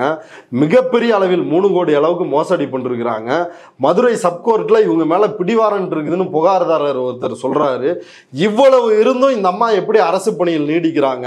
இவங்களுக்கு பின்னாடி இருக்கிற அந்த இன்ஃப்ளூயன்ஸ் யாரு அப்படின்ற கேள்வி, அது பாஜகவா அப்படின்னு கேள்வி எழுப்பிய பிறகு அவங்கள விசாரிச்சாதானங்க தெரியும் இவங்க யார்கிட்ட பேசுனாங்க அப்படின்னு சொல்லிட்டு. போலீஸை விசாரிச்சாலும் தெரியும், இவங்களையும் விசாரிக்கணும்ல. அப்ப இந்த நோக்கத்தில் பண்ணா உடனே வந்து நிகிதாவை ஆய்வு செய்து அஜித்குமார் பிரச்சனையா திசை திருப்புறாங்க அப்படின்னு போஸ்ட்மார்ட்டம் ரிப்போர்ட்ல இருந்து எல்லாத்தையும் எஃப்ஐஆர்ல இருந்து அனலைஸ் பண்ணி போட்டுட்டு தான் இருக்கிறோம். அப்ப இது என்னன்னா பாஜக உடனே சாம்சங் சங்கிகளுக்கு உடனே காலை வந்து 10 ஸ்டெப் பின்னாடி வச்சு அப்படியே பதுங்க ஆரம்பிச்சிட்டானுங்க. அந்த வேகத்தை வந்து அவனுங்களே குறைச்சிட்டானுங்க. இது குறித்து பல நிகிதா கிட்ட பேட்டி எடுத்தவங்க கேட்டிருக்கணுமா இல்லையா? இல்ல நேரடியா வந்து நிகிதா விஷயத்துல சந்தேகம் இருக்கு அப்படின்ற பட்சத்துல நிகிதா குறித்து கேள்வி எழுப்பதுல அவங்களுக்கு என்ன தயக்கம் இருக்கு? தயக்கம் காரணம் என்னன்னா அந்த RHS அப்படின்றது வந்து தெளிவா தெரிஞ்சிருச்சுல்ல. ஆமா, இது RSS இந்த அம்மா பின்னணி அப்படின்னு தெரிஞ்ச உடனே இவங்க வெறுமனே இது திமுக தொடர்புடையதா இருக்கு அப்படின்னா நேரம் ஆமா குளிச்சிருப்பாங்க. அப்ப இதுதான் விஷயம். இதுல இன்னொன்னு, அஜித்குமாருடைய வழக்கு குறித்து நெறியாளர் கேட்கும் போது அதில் அந்த அம்மா சொன்ன விஷயங்களுக்கும் எஃப்ஐஆரில் இருக்கக்கூடிய விஷயங்களுக்கும் முரண்பாடு இருக்கா? ஆமா, இப்ப இந்த எஃப்ஐஆரை எடுத்துக்குவோமே. முதல் எஃப்ஐஆர் வந்து 302 திருப்புவனம் காவல் நிலையத்தில் 302 எஃப்ஐஆர் வந்து நிகிதா கொடுத்த புகார், அஜித்குமார் நகையை திருடிட்டாருன்னு. 303 அப்படின்றது தலைமை காவலர் கண்ணன் இப்படி அஜித்குமார் வந்து வலிப்பு வந்து செத்துட்டாரு அப்படின்னு அவர் எழுதுன இன்னொரு எஃப்ஐஆர். இந்த 2 எஃப்ஐஆர் இருக்குது. முதல்ல இந்த எஃப்ஐஆரை பார்ப்போமே. இந்த அம்மையார் கொடுத்துருக்குறாங்களா, இந்த அம்மையார் கொடுத்துருக்குற இந்த எஃப்ஐஆரில் என்ன இருக்குதுன்னா 302. இந்த எஃப்ஐஆர் அக்கரன்ஸ் ஆஃப் அஃபென்ஸ் வந்து எப்போ அப்படின்னா 27/6 காலை 9 மணி. இன்ஃபர்மேஷன் போலீஸ் ஸ்டேஷனுக்கு எப்போ கிடைச்சது அப்படின்னா 28/6/2025 காலை 10:30 மணி அப்பதான் வந்து இந்த எஃப்ஐஆர் வந்து போட்டிருக்கிறாங்க. 28/6/2025 அஜித்குமார் அன்று மாலை தான் வந்து சாகுறாரு. அன்னைக்கு காலையில் 10:30க்கு வந்து எஃப்ஐஆர் போட்டதா கொல்லப்படுகிறார். அதை 10:30 மணிக்கு எஃப்ஐஆர் போட்டதா இவங்க வந்து சொல்றாங்க. ஆச்சுங்களா? இதை வச்சுக்கலாம். 303 இந்த எஃப்ஐஆர்ல வந்து என்ன சொல்றாங்க அப்படின்னா 9:45 அளவில் இந்த சம்பவம் நடந்துச்சு அப்படின்னு, இதுல 9 மணி அப்படின்னு குறிப்பிடுறாங்க. ஆனா இதுல விஷயம் என்னன்னா, இந்த புகாரில் இந்த அம்மையாரே கொடுத்திருக்கிற புகாரில் என்ன சொல்லிருக்கிறாங்கன்னா 27/6/25 காலை 9 மணி அளவில் எனது வீட்டில் இருந்து நானும் எனது அம்மா சிவகாமியும் சேர்ந்து ரெனவிட் குவிட் 4 சக்கர வாகனத்தில், அவங்க வீட்டில் இருந்தே 9 மணிக்கு தான் கிளம்புறாங்க. எஃப்ஐஆரில் வந்து எப்படி நீங்கள் வந்து இந்த குற்ற நிகழ்வு நடந்த நேரம் வந்து 9 மணின்னு போட்டிருக்கிறீங்க? இது எப்படி உங்களுக்கு தெரியும்? இப்போ இது முதல் தலை. சாவியை வந்து ஏற்கனவே எல்லோரும் சொல்லிட்டு இருந்த விஷயம் எஃப்ஐஆர் போடாமலே பண்ணாங்கன்னு, அது தெள்ள தெளிவாக இதுல உறுதியாயிருச்சு. இப்போ இந்த புகாருக்குள்ள வருவோம். இந்த அம்மையார் வந்து என்ன சொல்றாங்க அப்படின்னா, உயர் திரு காவல் சார்பு ஆய்வாளர் சோ நான் வந்து திண்டுக்கல் முத்தையா பிள்ளை மகளிர் கல்லூரியில் பேராசிரியராக பணியாற்றுகிறேன். 27ஆம் தேதி காலை 9 மணி அளவில் எனது வீட்டில் இருந்து நானும் எனது அம்மா சிவகாமியும் சேர்ந்து இந்த ரெனவா குவிட் 4 சக்கர வாகனத்தில் மடப்புறம் காளி கோயிலுக்கு வந்தோம். அப்போது இது மட்டும்தான் மேட்ரு, முக்கியமான மேட்ரு. அப்போது என் அம்மாவின் வயது முதிர்வினை பயன்படுத்தி அஜித்குமார் என்பவர் அறநிலையத்துறை சீருடை அணிந்து வந்து என்னிடம் உங்கள் காரை நான் நிறுத்தி வருகிறேன் என சொல்லி என்னிடம் வற்புறுத்தி காரை நிறுத்த அவர் சாவி கேட்டார். அதன் பின் நான் அவரிடம் எனது கார் சாவியை கொடுத்து விட்டு சாமி தரிசனம் முடித்து வந்து எனது காரின் உள்ளே சென்று எனது பேகை எடுத்து பார்க்கும் பொழுது பேக் உள்ளே கருமாரிக்கல் 6 பவுன் தாலி செயின், 2 வளையல், 1 பவுன், ஒரு கல் மோதிரம், ஆக மொத்தம் 9.5 பவுன் காணாமல் போயிடுச்சு அப்படின்னு. அதாவது இவங்க போனாங்களாம், நான் காரை நிறுத்தினேன்னு ஒருத்தர் வந்து வற்புறுத்தினாராம். நீங்கள் உங்களுக்கு தானே தெரியும் பேகில் நகையை வந்து வச்சிருக்கிறீங்க அப்படின்னு சொல்லிட்டு. 9.5 பவுன் இருக்கிறப்ப ஒருத்தர் வந்து வற்புறுத்துறப்ப யாராவது கொடுப்பாங்களா? அப்போ இந்த ஸ்டேட்மெண்ட்டே எப்படி இருக்குது, இவங்க கொடுத்ததே எப்படி இருக்குதுன்னா அஜித்குமார் தான் எடுத்தார் அப்படின்றத இது டிக்ளேர் பண்ணுறாங்க. இன்டைரக்டாக வந்து டிக்ளேர் பண்ணுறாங்க. வேற யாரையுமே இந்த எஃப்ஐஆரில் இவ்வளோதான் இருக்குது. வேற யாரையுமே இந்த அம்மையார் வந்து குறிப்பிடல. ஆனால் பேட்டியில் இதில் வந்து என்ன சொல்கிறாங்க, அவர் வந்து சாவியை கொடுத்தாரு, தரிசனம் முடிச்சுட்டு வந்து நாங்கள் செக் பண்ணி பார்த்தோம், பேக்கில் நகை இல்லை. ஆனால் லேட்டாக தான் கொண்டு வந்து சாவியை கொடுத்தாங்கன்னு வேற சொன்னாங்க. அதை வந்து எல்லா பேட்டியிலையும் வந்து சொல்கிறாங்க. 1 மணி நேரம்னு ஃபர்ஸ்ட் சொன்னாங்க, அப்புறம் அரை மணி நேரம்னாங்க. சரி, அந்த டைம் கூட வந்து நோட் பண்ணிட்டு இருக்க முடியாது அப்படின்றது வந்து அந்த சந்தேகத்தின் பலனை அவங்கள்ட்டே கொடுத்துடலாம். இவங்க முதல்ல கொடுத்த பேட்டியில் என்ன சொன்னாங்க அப்படின்னா, அந்த முகத்தை மூடிட்டு கொடுப்பாங்கல்ல, அதில் இப்படி அஜித் வந்து இப்படி 500 ரூபா கேட்டார், இந்த மாதிரியான சமாச்சாரம்லாம் சொல்லிட்டு நாங்கள் சாவி பூஜையெல்லாம் முடிச்ச வெட்டி கார் எடுத்துகிட்டு கிளம்பி போனோம். போகிறப்ப வந்து சாப்பிட்றதுக்கு வண்டியை நிறுத்தினோம். அப்போ தான் செக் பண்ணி பார்த்தோம், நகை இல்லை, திரும்ப வந்து புகார் கொடுத்தோம் அப்படின்னு ஒன்று சொல்கிறாங்க. ஒன்று. அடுத்து இன்னொரு வீடியோவில் என்ன சொல்கிறாங்கன்னா, நாங்கள் கோயில்லையே சாப்பிட்டுட்டோம், கோயில்லே வண்டியை திறந்து பார்த்தப்ப எங்களுக்கு தெரிஞ்சிருச்சு அப்படின்னு இன்னொரு விஷயத்த சொல்கிறாங்க. இப்போ இது 2ல் எது உண்மை? ஒன்று. அடுத்து 3ஆவதாக போலீஸ் பதிவு செஞ்சுருக்கிறாங்கல்ல அந்த எஃப்ஐஆர், அதில் வந்து 9.5 பவுன் நகைன்னும் 2500 ரூபாய் பணமும் காணோம்னு எங்களுக்கு புகார் வந்துச்சுன்னு அவங்க சொல்கிறாங்க. எஃப்ஐஆரில் 2500 ரூபாய் மிஸ்ஸிங். ஏன் அந்த 2500 ரூபா குறிப்பிடப்படல? ஒன்று. அடுத்து இந்த அம்மா ஏற்கனவே கொடுத்த பேட்டியில் அஜித்குமார் தான் காரணம்ன்றதையும் எஃப்ஐஆரில் அஜித்குமார் தான் காரணன்றதையும் சொல்கிறாங்க. இவர் வண்டி வாங்கிட்டு போன வெட்டு, இவர் வண்டி சாவி வாங்கின வெட்டு, அந்த வீல் சேரை தள்ளிட்டு போகிறதுக்கு, அந்த அம்மாவுக்கு வீல் சேரை கொண்டு வந்து போட்டது அஜித்குமார். அதை தள்ளிட்டு போகிறதுக்கு குண்டா இன்னொரு ஸ்டாஃப் வந்து வந்திருக்கிறாங்க, அவங்கள பற்றி சொல்லிருக்கிறாங்க அடுத்த பேட்டியில். ஆனால் முதல்ல இதில் அதை சொல்லலை, எஃப்ஐஆர்லையும் சொல்ல. ஒன்று. அதுக்கு பிறகு என்ன சொல்கிறாங்கன்னா, சாவி கொஞ்சம் தாமதமாக வந்து கொடுத்தாரு, சாவியை நான் வந்து தட்டில் வச்சு அர்ச்சகர்கிட்ட கொடுத்தேன், அர்ச்சனை வந்து பண்ணாங்க, திரும்பி கொடுக்குறப்ப தட்டில் சாவி இல்லை, இன்னொரு ஸ்டாஃப் வந்து சாவியை எனக்கு கொடுத்தாரு அப்படின்னு அவங்களே தான் பேட்டியை சொல்கிறாங்க. அப்போ நீங்கள் வந்து என்னென்ன மறைச்சிருக்கிறீங்க? நீங்க எப்படி அஜித்குமார் தான் அந்த நகை இருந்ததா இல்லையான்றதே இப்போ வரைக்கும் மிகப்பெரிய கேள்விக்குறி. உங்கள் வாதப்படி அது உண்மை என்றாலும் நீங்க ஒரு காணாம போகுதுன்னா அந்த டைம்ல என்னென்ன நடந்திருக்குது, ஸ்பாட்ல நீங்க என்னென்ன பண்ணீங்க, அந்த டீட்டெயில் இருக்கிறதா ஒரு எஃப்ஐஆர். அப்படிதான் இருக்கும். நீங்க எந்த எஃப்ஐஆர் வேணாலும் படிச்சு பாருங்க. ஒரு புகார் எழுதினவங்களுக்கு தெரியும். புகாரை நாங்க இப்படி இத்தனை மணிக்கு போனோம், இவங்க வந்தாங்க, அடுத்து இவங்களை பார்த்தோம், அடுத்து தரிசனம் பார்த்தோம், தரிசனத்தை இப்படி இருந்தா பரவாயில்ல. இதுல என்ன இருக்குது? ஒண்ணுமே இல்லை. வந்தோம், வற்புறுத்தி சாவி கேட்டார், சாவியை கொடுத்தோம், தரிசனத்தை முடித்து விட்டு வந்தோம், நகை காணவில்லை அப்படின்னு அஜித்குமார். ஆனா நீங்க என்ன சொல்றீங்க? பேட்டி கொடுக்குறப்ப இத்தனை விஷயத்த சொல்றீங்க. அந்த 500 ரூபாய் வாக்குவாதம் அது ஏன் எஃப்ஐஆர்ல குறிப்பிடப்படல? ஃபர்ஸ்ட் நீங்க அதை சொன்னீங்களே, அதுக்கு பிறகு ஏன் அந்த மேட்டரை பேசாம விட்டுட்டீங்க? ஏன் முதல்வருக்கு ஐஸ் வைக்கிறீங்க? முதல்வர்னா மன்னர் மாதிரி, கலைஞர் கையால தான் வேலை வாங்கினேன் அப்படின்னு இப்படியெல்லாம் நீங்க சொல்றதன் மூலமா நீங்க என்ன யோக்கியர் அப்படின்றத மக்கள் நம்பிடுவாங்கன்றத எதிர்பார்க்குறீங்களா? எதற்காக முதலமைச்சருக்கு ஐஸ் வைக்கிறீங்க? அது ஒண்ணு. அப்ப இதுலயே எவ்வளவு முரண்பாடு இருக்குது அப்படின்றது வெளிப்படையாக தெரியும். இன்னொன்னு, அதே பேட்டியில அஜித்குமார் என்பவருடைய மனைவின்னு ஒருத்தருடைய பேரை குறிப்பிடுறாங்க, ரம்யான்னு. அவங்க யாரு? அவங்க பேர் எதுக்கு? செருப்பாலே அடிக்கணும் இந்த அம்மாவை. இதெல்லாம் ஏங்க அவரோட வளர்ப்பு தாய்ங்க, அவங்களோட சித்திங்க அந்த ரம்யா அப்படின்றவங்க. நேற்று மார்க்சிஸ்ட் கம்யூனிஸ்ட் கட்சி நடத்திய போராட்டத்தில் அந்த அம்மா முன்னணியில் நின்று போராட்டம் நடத்தியிருக்குது. மேலே மைக்கில் கண்டனம் தெரிவித்து நீதி கேட்டு போராட்டத்தில் பேசியிருக்குது. இந்த வீடியோ காட்சிகள்லாம் வந்திருக்குது. ஏற்கனவே இந்த போராட்டம் தொடங்கியதிலிருந்து அந்த அம்மா ஊடகத்தில் அட்ரஸ் பண்ணி பேசுவாங்க. அஜித்துக்கு இப்படிலாம் ஆயிடுச்சு, போலீஸ் இப்படி பண்ணிட்டாங்க அப்படின்னு. முதல்ல எல்லாருமே நினைச்சது அவங்க தான் அம்மா அப்படின்னு நினைச்சாங்க.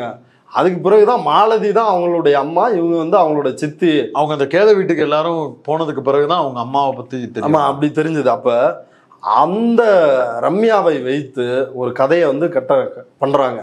இந்த வேலையை யார் பாப்பா? சவுக்கு சங்கன்ற எச்ச பாப்பான். என்ன பாப்பான்? ராம்குமார்.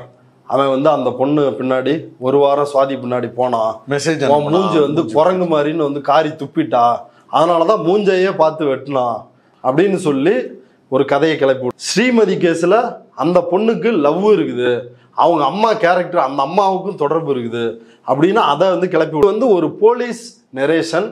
இது ஒரு அதிகார வர்க்கத்திற்கு ஆதரவான ஒரு நெரேட்டிவ். இப்போ அதே நெரேட்டிவ் தான் இந்த அம்மையார் இந்த பேட்டியில் கையில் எடுக்கிறாங்க. வளர்ப்பு தாய் சித்தி அப்படின்றது அந்த ஊருக்கே தெரியும். தெரிந்திருக்கும் பொழுது இந்த அம்மா கூச்சமே இல்லாமல் சொல்கிறாங்க, ரம்யான்னு ஒருத்தவங்க வந்தாங்க, என் ஆளு எங்கன்னு கேட்டாங்க. அஜித்தை அவங்க ஆளுன்னு அந்த ரம்யா சொன்ன, என் ஆளு எங்கன்னு கேட்டாங்க. நான் அவங்களோட ஒய்ஃப்னு நினச்சேன், ஆனால் கிடையாது. அவங்க சொன்னாங்க, நான் போய் கேட்டால் சொல்லுவான், அவன் எப்பயுமே இப்படி தான் பண்ணுவான், கொஞ்ச நேரம் கழித்து சொல்லிடுவான் அப்படின்னு அவங்க என்கிட்ட சொன்னாங்க. அவங்க உள்ளே போய் விசாரித்தாங்க, விசாரிச்சுட்டு அவர் சொல்லலாமா அப்படின்னு அவங்க சொல்லிட்டு போயிட்டாங்க அப்படின்னு ரம்யா அப்படின்ற அவங்களுடைய இதை சொல்வதன் மூலமாக இப்போ காவல்துறை விசாரிச்சிருக்கு. எல்லாரும் நண்பர்கள்ல இருந்து எல்லாரையும் கூப்பிட்டு விசாரிச்சப்ப ஒருவேளை அப்படி இவங்களுக்கு தொடர்பு இருக்குது ரம்யாவுக்குன்னா கண்டிப்பாக கூப்பிட்டு விசாரிச்சிரு, டார்ச்சர் பண்ணுறோம். அது எதுவும் நடக்கல. ஒன்று, யார் முதல்ல உன்கிட்ட கேட்டா? எதுக்காக வாண்டடா இந்த விஷயத்த அவங்களே சொல்றாங்க? இது ஒன்று ஆச்சுங்களா? இதன் மூலமாக அந்த பையனோட கேரக்டர் அஜித்குமார் அவருடைய கேரக்டரை காலி பண்றது. அவருக்கு பெண்கள் தொடர்பு இருக்குது, அவர் எப்பயுமே இந்த மாதிரி நடவடிக்கையில் ஈடுபடுறவராம், பாருங்க ரம்யாவே சொல்லிட்டாங்க அப்படின்னு ஒன்று சித்தரிப்பது. இன்னொன்று என்ன பண்ணுறாங்கன்னா, அங்கே அந்த ரம்யா கேட்டாங்களாம், டீ ஏதாவது சாப்பிட்றீங்களான்னு. இல்லை எங்களுக்கு சக்தீஸ்வரன் வாங்கி கொடுத்தாரு, அவர் தான் எங்களை பார்த்துக்கிட்டாரு அப்படின்னு அதையும் பேட்டியில் ரிஜிஸ்டர் பண்ணுறாங்க. இப்போ யார் இந்த சக்தீஸ்வரன் அப்படின்ற அடுத்த கேள்வி துணை கேள்வி வருது. சக்தீஸ்வரன் யாருன்னா, அந்த மடப்புறம் மாட்டு துழுவம் அந்த கோயிலுக்கு பின்னாடி வச்சு அடிச்சே அங்கே கொள்றானுங்கள்ல, மிளகாய் பொடி, எல்லா உச்சக்கட்ட சித்திரவதைகள், அதை வீடியோ எடுத்தவர் தான் சக்தீஸ்வரன். பர்மனன்ட் காவலாளி, நிரந்தர காவல் பணியாளரா அங்க கோயில்ல உயிருக்கு ஆபத்து இருக்குன்னு பேட்டி கொடுத்தவர். அப்ப அவர் இத வீடியோவும் எடுக்கிறாரு, நேர்லையும் பாக்குறாரு, கோர்ட்லயும் சாட்சி சொல்றாரு. ஒரு பிரதான சாட்சி, முக்கியமான சாட்சி, இவர் வீடியோ எடுத்துட்டார் அப்படின்ற விஷயம் இவர் நீதிமன்றத்தில் ஆஜராவதற்கு முன்பாகவே போலீஸுக்கு தெரியுது. மெல்ல மெல்ல லீக் ஆயிரும்ல. தெரிஞ்ச உடனே போலீஸ் என்ன பண்றாங்கன்னா, இவர்கிட்ட இவரை மிரட்டா, நீ தானே அஜித்குமாரை அடிச்சு இவன் தான் நகையை திருடினான்னு எங்கள்கிட்ட ஒப்படைச்சிட்டு நீயே அப்ரூவரா மாறுறியா, நீயே சாட்சி நல்ல மாதிரி நடிப்பியா அப்படின்னு அவரை மாறலாவும் அட்டாக் பண்ணி அவரை சாட்சி சொல்ல விடாமவும் செஞ்சு இந்த கொலைகேஸ்லயே அவரை வந்து பங்குல ஒரு ஆளா மாத்தணும் சக்தீஸ்வரனை அப்படின்றது போலீஸோட பிளான். அந்த அம்மா அதே நெரேட்டிவ சொல்லுது. அதையும் பேட்டியில வந்து அந்த அம்மா அந்த நெரேட்டிவ கொண்டு வருது. சக்தீஸ்வரன் தான் எங்களை வந்து பாத்துக்கிட்டாரு அப்படின்னு சொல்லுது. அப்ப இது எவ்வளவு கிரிமினல் தரமான நடவடிக்கை ஒண்ணு. அடுத்த அதே பேட்டியில் இன்னொரு முக்கியமான விஷயம், 27ஆம் தேதி நாங்க வந்து 2:30 இருந்து 8:30 வரைக்கும் வெயிட் பண்ணோம், எங்களுக்கு இன்ஃப்ளூயன்ஸ் இல்லை, அதெல்லாம் வந்து இந்த அம்மா சொல்லுது. 29ஆம் தேதி இந்த அம்மாவுக்கு இதை விட யாராலையாவது இந்த ஒரு விஷயமே போதுங்க.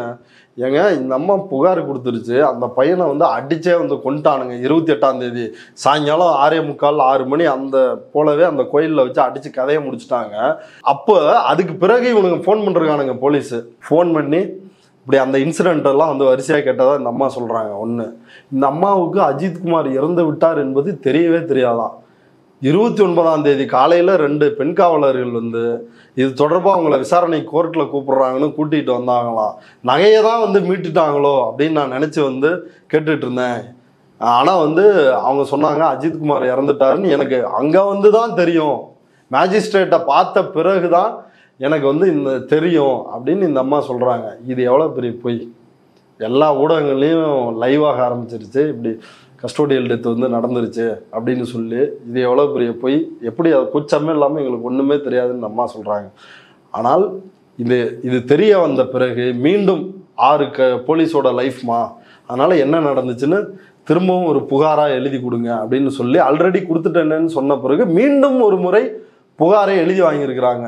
இப்போ எனக்கு தெரிஞ்சு அந்த 2ஆவதாக வாங்கினாங்கல்ல, அந்த புகாரை வச்சு தான் இந்த எஃப்ஐஆரை போட்டிருப்பானுங்கன்னு நினைக்கிறேன். போட்டுட்டு சீன் போடுறானுங்க 28ஆம் தேதி போட்ட மாதிரி. எல்லாம் அடிச்சுலாம் கொன்ன வெட்டி தான் இவனுங்க வந்து எஃப்ஐஆரையே இந்த காவலர்கள் வந்து போட்டிருக்கிறாங்க அப்படின்றது மிக தெளிவாக தெரிகிறது. இதுலேயே இந்த அம்மா எப்படி முன்னுக்கு பின் முரணாக இந்த அம்மாட்ட புகாரை வாங்கிட்டு, அம்மா நீங்கள் கொஞ்சம் நர்வஸாக வந்து இருக்கிறீங்க, நீங்கள் கார் ஓட்டு போக வேணாம் அப்படின்னு ஒரு டிரைவரை, லோக்கல்ல இருந்து ஒரு டிரைவரை போலீஸே அரேஞ்ச் பண்ணி கொடுத்தாங்களாம். இப்போ நீங்களும் நானும் இப்போ நீங்கள் விசாரணைக்கு போயிருப்பீங்க, இல்லை உங்களுக்கு தெரிஞ்சவங்க, இப்போ பார்க்குற நேயர்களே சொல்லட்டுமே, நீங்களாம் விசாரணைக்கு போனப்போ நீங்கள் பதட்டமாக இருக்கிறீங்க அப்படின்னு பார்த்துட்டு யாருக்காவது காவல்துறை வந்து ஒரு டிரைவரை ஏற்பாடு பண்ணி இவரை வச்சுக்கோங்க அப்படின்னு சொல்லுமா? ஒன்று. 2வது, எனக்கு இன்ஃப்ளூயன்ஸே இல்லைன்றாங்க. நீங்கள் எப்படிமா 2011 இருந்து இப்போ வரைக்கும் அரசு ஊழியராக இருக்கிறீங்க? நீங்கள் எப்படி, நீங்கள் ஜெயிலில் இருக்கணும்னு நான் சொல்ல வரல, நீங்கள் அரசு ஊழியராக எப்படி இருக்க முடியும்? நீங்கள் வாங்கின பணத்தை 1 ரூபாய் கூட எவனுக்கும் திருப்பி கொடுக்கல. அதில் அந்த ப்ரொஃபஸர் செல்வம் இருக்கிறாருல்ல, அவர் மனம் வந்துட்டாரு, செக்கானவர்ணிக்காரரு. சார் இந்த 25 லட்சம் வராது சார், அது எனக்கு தெரியும் சார், எனக்கு ஆதங்கம் என்ன அப்படின்னா, நாங்கள் வந்து ஏமாந்துட்டோம், நாங்கள் பணத்தால் வந்து ஏமாந்தோம், பண மோசடி இந்த அம்மா எங்கள்கிட்ட வந்து பண்ணாங்க. இன்னைக்கு அந்த அம்மா உச்சகட்டமாக கொலை, ஒரு அப்பாவியை கொலை பண்ணுற அளவுக்கு வந்துட்டாங்க. இனியும் இந்த அம்மாவை நடமாட விடாதீங்க, குறைஞ்சபட்சம் அரசு வேலையாவது இவங்களை வந்து நீக்குங்க அப்படின்னு மனம் வெறுத்துட்டாங்க. 6 லைன் வீடு இருந்திருக்குது மதுரையில், 6ஐயும் வந்து விற்று 25 லட்ச ரூபா கொடுத்துருக்குறாப்புல. யோசிச்சு பாருங்க. 50 லட்சம் வந்து ஒருத்தர் சென்னையில் வந்து கொடுத்துருக்கிறாரு 2010லயே. அந்த 50 லட்சத்தை வந்து சம்பாதிக்க முடியுமா? ஒரு நாள் 2 நாளில் சம்பாதிக்கிற பணமா, இல்லை 1 வருஷம் 2 வருஷத்துல சம்பாதிக்கிற பணமா? 50 லட்சம் அப்படின்றது எவ்வளவு பெரிய பணம். அது இருந்திருந்தா இந்நேரம் அவர் சென்னையில் ஒரு வீடே, ஒரு ஃப்ளாட் ஒன்று வாங்கியிருக்கலாம். இப்போ அப்படி அவர் நிலைமை வந்து இருக்குது. அப்போ இவ்வளவு முன்னுக்கு பின் விஷயங்கள் இருக்கிறப்ப இவர் மீது நடவடிக்கை எடுக்கணும்.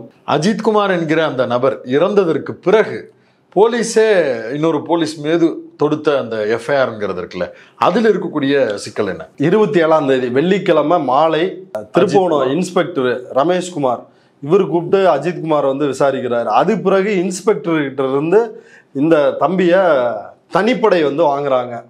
அதில் மதுரை தனிப்படை வந்து இப்போ நம்ம எல்லாரும் கேட்குறோம்ல, தனிப்படை விசாரணைக்கு உத்தரவிட்டது யார் யார் யார் சொல்லி இதை வந்து செய்தார்கள் அப்படின்னு. இந்த புகார் வந்து யார் வந்து கொடுத்துருக்குறாங்க அப்படின்னா, தலைமை காவலர் கண்ணன் வந்து இந்த புகாரை வந்து கொடுத்துருக்கிறாரு. இந்த புகார் வந்து எப்போ குற்றம் நடந்ததாக, அதாவது இவர் இறந்ததா, அஜித்குமார் இறந்ததா, இதில் என்ன டேட்டு சொல்லிருக்கிறாங்கன்னா 28/6/2025 சனிக்கிழமை 18:45, அதாவது மாலை 6:45 இந்த சம்பவம் நடந்ததா போட்டிருக்கிறாங்க. அவர்களுக்கு இப்போ இவங்க தான் அடிச்சு கொண்டாங்க. இப்போ இவங்களுக்கு தகவல் கிடைக்கிறதுக்கு வந்து 6:45 கொன்னுட்டு இவங்களுக்கு தகவல் கிடைக்கிறதுக்கே 2 மணி ஆயிடுது. எஃப்ஐஆரில் காவல் நிலையத்திற்கு தகவல் கிடைத்த நாள் 29/6/2025, அதாவது மறுநாள் நைட்டு 2 மணி. நைட்டு 2 மணிக்கு இவர்களுக்கு வந்து போலீஸுக்கு திருப்போணம் போலீஸுக்கு தகவல் கிடைக்குது. என்ன தகவல்னா அதை இன்னொரு போலீஸ் கஸ்டடியில் இறந்தவர் தகவலையே அவங்கள்ட்ட சொல்றதுக்கு நைட். ஆமா, அது இன்பிட்வீன் என்ன ஆகுதுன்னா, அஜித்குமார் வந்து காவல்துறை இப்படி விசாரிக்க கூட்டு போனது, இந்த மாதிரி விஷயங்களால பையன் என்ன வீடு திரும்பாம இருக்கிறது, அங்க வெளியே போராட்டம் நடக்குது. இந்த அம்மா மாலதி, இவங்க ரம்யா, இவங்கெல்லாம் வந்து காவல் நிலையத்திற்கு வெளியே இன்னும் என் பையனை காட்டுங்கன்றாங்க. பையன் வந்து எங்க இருக்கிறான்ற செய்தியே இவங்க சொல்லலை. ஏன்னா இவங்க காவல் நிலையத்திலே பத்தி விசாரிக்கலையே. கிடைக்கிற இடத்துல எல்லாம் கூட்டு போய் வச்சு தென்னந்தோப்பு, கம்மாயி, அந்த கோயிலுக்கு பின்னாடி அடிச்சு டார்ச்சர். அப்போ உச்சக்கட்ட போராட்டம் நடைபெறுகிறது. 12 மணிக்கு போலீஸ், நைட்டு 12 மணிக்கு போலீஸ் வந்து, இல்லைம்மா பையன் வந்து இறந்துட்டான், மதுரை ஹாஸ்பிட்டலில் வந்து அட்மிட் பண்ணிருக்கிறோம் அப்படின்னு. மதுரையில் வந்து டெட் பாடியை மார்ச்சுரியில் போட்டு வச்சுட்டு தான் இந்த அம்மாவுக்கு தகவல் சொல்கிறாங்க. கிட்டத்தட்ட வந்து ஒரு இரவு, அதாவது சாயங்காலத்தை தொடங்கி மறுநாள் சாயங்காலம் வரைக்கும் அடித்து கொண்டுட்டாங்க தகவல் சொல்கிறாங்க. அந்த அம்மா அப்போ வந்து புகார் எழுதி, அந்த புகார் அடிப்படையில் எஃப்ஐஆர் போடணும் அப்படின்னு மாலதி எழுதிய புகார் இது, அவங்க எழுதின புகார். ஆனால் இந்த புகாரை காவல்துறை வாங்காமல் தலைமை காவலர் கண்ணனை வைத்து, இதுக்கு மேலே எஃப்ஐஆர் போடாமல் இருந்தால் பிரச்சனையை இன்னும் பெருசாகுன்றதுனால தலைமை காவலர் கண்ணனை வைத்து ஒரே எஃப்ஐஆர் வந்து இவங்களே பதிவு பண்ணிருக்கிறாங்க. அந்த எஃப்ஐஆரினுடைய யோகிதை என்ன அப்படின்றதான் இப்போ பார்க்க போகிறோம். தலைமை காவலர் கண்ணன், அனுப்புனர் கண்ணன், பழையனூர் காவல் நிலையம், மானாமதுரை உட்கோட்ட பிரிவு, அங்கேருந்து வந்து அனுப்புனார். பெருனர் வந்து உயர்திரு காவல் ஆய்வாளர், திருப்புவனம் இன்ஸ்பெக்டர், அவர்கிட்ட கொடுத்தது. அப்போ நான் பழையனூர் காவல் நிலையத்தில் தலைமை காவலராக பணிபுரிந்து வருகிறேன். 4 மாதங்களாக மானாமதுரை உட்கோட்டத்திற்கு உட்பட்ட குற்றப்பிரிவு தனிப்படையில் பணிபுரிகிறேன். இவனும் ஒரு குற்றவாளி, தனிபுரிகிறேன். தற்போது என்னுடன் பிரபு முதல்நிலை காவலர், ஆனந்த் முதல்நிலை காவலர், ராஜா முதல்நிலை காவலர், ராமச்சந்திரன் முதல்நிலை காவலர், சங்கரமணிகண்டன் அவரும் முதல்நிலை காவலர் ஆகியோர் பணிபுரிந்து வருகிறோம். எங்களுக்கு ஒரு டெம்போ அரசு வாகனம் வழங்கப்பட்டுள்ளது. இப்போ யார் அந்த தனிப்படைக்கு உத்தரவிட்டாங்க, அந்த இடத்துக்கு வருவோம். மானாமதுரை காவல் துணை கண்காணிப்பாளர் டிஎஸ்பி அவர்கள் உத்தரவின்படி மடப்புரம் கோவிலில் சாமி கும்பிட வந்த நிக்கிதா என்பவரின் சிகப்பு கலர் காரை பார்க்கிங் பண்ணுவதாக சாவியை வாங்கி மடப்புரம் கோயில் காவலாளி அஜித்குமார் காரில் உள்ள 9.5 பவுன் நகை மற்றும் 2500 எடுத்துக்கொண்டதாக கூறப்பட்ட நபரை விசாரிக்குமாறு உத்தரவிட்டதன் பேரில் 27/6/2025 27 அன்னைக்கு இரவு 9:30 மணிக்கு திருப்புவனம் காவல் ஆய்வாளர் அவர்களிடம் இருந்து திருப்புவனம் மடப்புறத்தை சார்ந்த பாலகுரு என்பவர் மகன் அஜித்குமார் என்பவரை பெற்று விசாரிக்க, அவர்கிட்ட இருந்து இந்த எஃப்ஐஆர்ல வந்து ஃபுல் ஸ்டாப்பே கிடையாது எங்கேயுமே. அது ஃபுல்லா முடிகிறப்பதான் விசாரிக்க, பார்க்க, புள்ளி கம்மா எதுவுமே இருக்காது, அப்படியே போயிட்டே இருக்கும். ரைட்டர் படம் பார்த்தவங்களுக்கு தெரியும். ஆமா, எப்படி கம்ப்ளைண்ட் எழுதுவாங்கன்னு. ஆமா, அப்படி போயிட்டு இருக்கோம். அப்ப உத்தரவிட்டது யார்? துணை கண்காணிப்பாளர். இப்ப இன்ஸ்பெக்டர் விசாரிச்சுட்டு இருக்கிற வழக்கு எப்படி டிஎஸ்பி கிட்ட போகுது? டிஎஸ்பிய தன்னுடைய தனிப்படையை அசைன் பண்றாரு. அப்ப டிஎஸ்பியும் விசாரிக்கணும். இந்த இன்ஸ்பெக்டர் ரமேஷ்குமார், திருப்புவனம் இன்ஸ்பெக்டர் ரமேஷ்குமார், அப்புறம் மானாமதுரை டிஎஸ்பி சண்முக சுந்தரம், இவர்கள் இருவரை விசாரிக்கணும். 2 மணி நேரம் நீதிபதி ஜான் சுந்தர்லால் சுரேஷ் இதை விசாரிக்க அவர் வந்து இன்னைக்கு அறிக்கை தாக்கல் பண்ண போறாரு. அவர் விசாரிச்சிருக்கிறாரு. விசாரணையை முடிச்சுட்டு வெளில வர்றாரு டிஎஸ்பி சண்முக சுந்தரம். பத்திரிக்காரங்க அப்படி அவரை பார்த்து திரும்புறாங்க. உடனே ஆளு தெரிச்சு ஓடி போய் வந்த ஆட்டோவை கையை காட்டி மறைச்சு ஆட்டோக்குள்ள பதிவு ஓட்டாப்ல. இது வந்து நடந்திருக்குது. அப்போ அவரை விசாரிக்கணும், இந்த இன்ஸ்பெக்டர் விசாரிக்கணும். இப்போ இது வரைக்கும் இப்போ இந்த இன்ஸ்பெக்டர், திருப்புவனம் இன்ஸ்பெக்டர் ரமேஷ்குமார்கிட்ட இருந்து அஜித்குமாரை பெற்று இந்த தனிப்படை விசாரிக்க ஆரம்பித்து விட்டது. எப்ப? நைட்டு 9 மணிக்கு. நைட்டு 9:30 மணிக்கு. 9:30 மணிக்கு. ஆனா இவரை வந்து சாயங்காலமே கூப்பிட்டு வந்துட்டாங்க, வீட்டுக்கே விடல. அவரை விசாரிக்க சரவணன் என்பவர் காலை 27ஆம் தேதி அன்னைக்கு காலை 9:45 மணியளவில் காரினை எடுத்து நிறுத்தியதாக அஜித்குமார் கூறியதால் அவரை பற்றி விசாரிக்க சரவணன் என்ற நபர் இருப்பதாக தெரியவில்லை. பின்பு அருண் என்பவர் தான் காரை பார்க்கிங் செய்தார் என்று அஜித்குமார் கூறியதால் அருண் என்பவரை அழைத்து விசாரிக்க அவர் முற்றிலும் மறுத்து கார் சாவியை முழுவதையும் அஜித்குமார் தான் கட்டுப்பாட்டில் வைத்திருந்தார் என்றும் கூறினார். இப்போ ஃபுல் ஸ்டாப் வந்துருச்சு. அதுக்கு பிறகு பின்பு சிறிது நேரம் அனைவரும் ஓய்வு எடுத்து விட்டு அஜித்குமாரை விசாரிக்க தன்னுடைய தம்பியிடம் திருடிய நகைகளை கொடுத்துள்ளதாக கூறினார். அதன் பேரில் அவரது தம்பியான நவீன்குமாரை விசாரிக்க தனது அண்ணன் பொய் சொல்வதாகவும் அவருடைய நடவடிக்கை சரியில்லை என்றும் கூறினார். உடனடியாக அஜித்குமார் என்பவரை மீண்டும் விசாரிக்க அவர் காரை 2வது முறையாக பார்க்கிங்கில் இருந்து எடுத்து வந்தது தினகரன் என்ற நபர் என்று கூறியதால் தினகரன் மற்றும் லோகேஸ்வரன் ஆகியோரை விசாரிக்க அவர்களும் அஜித்குமார் சொல்வது முற்றிலும் பொய் என்று கூறியதால் மேற்கண்ட தகவல்கள் அனைத்தும் காவல் துணை கண்காணிப்பாளர் அவர்கள் மற்றும் திருப்புவனம் காவல் ஆய்வாளர் அவர்களிடம், அதாவது டிஎஸ்பி சண்முக சுந்தரம், இன்ஸ்பெக்டர் ரமேஷ்குமார் அவர்களிடம் தெரிவித்ததில் அஜித்குமாரை நன்றாக விசாரித்து திருடிய நகையை மீட்குமாறு கூறினார்கள். நன்றாக விசாரித்து, அவனை கொலை பண்ண உத்தரவிட்டது இவங்க ஐயாக்கள் தான், ஐயாமார்கள் தான்.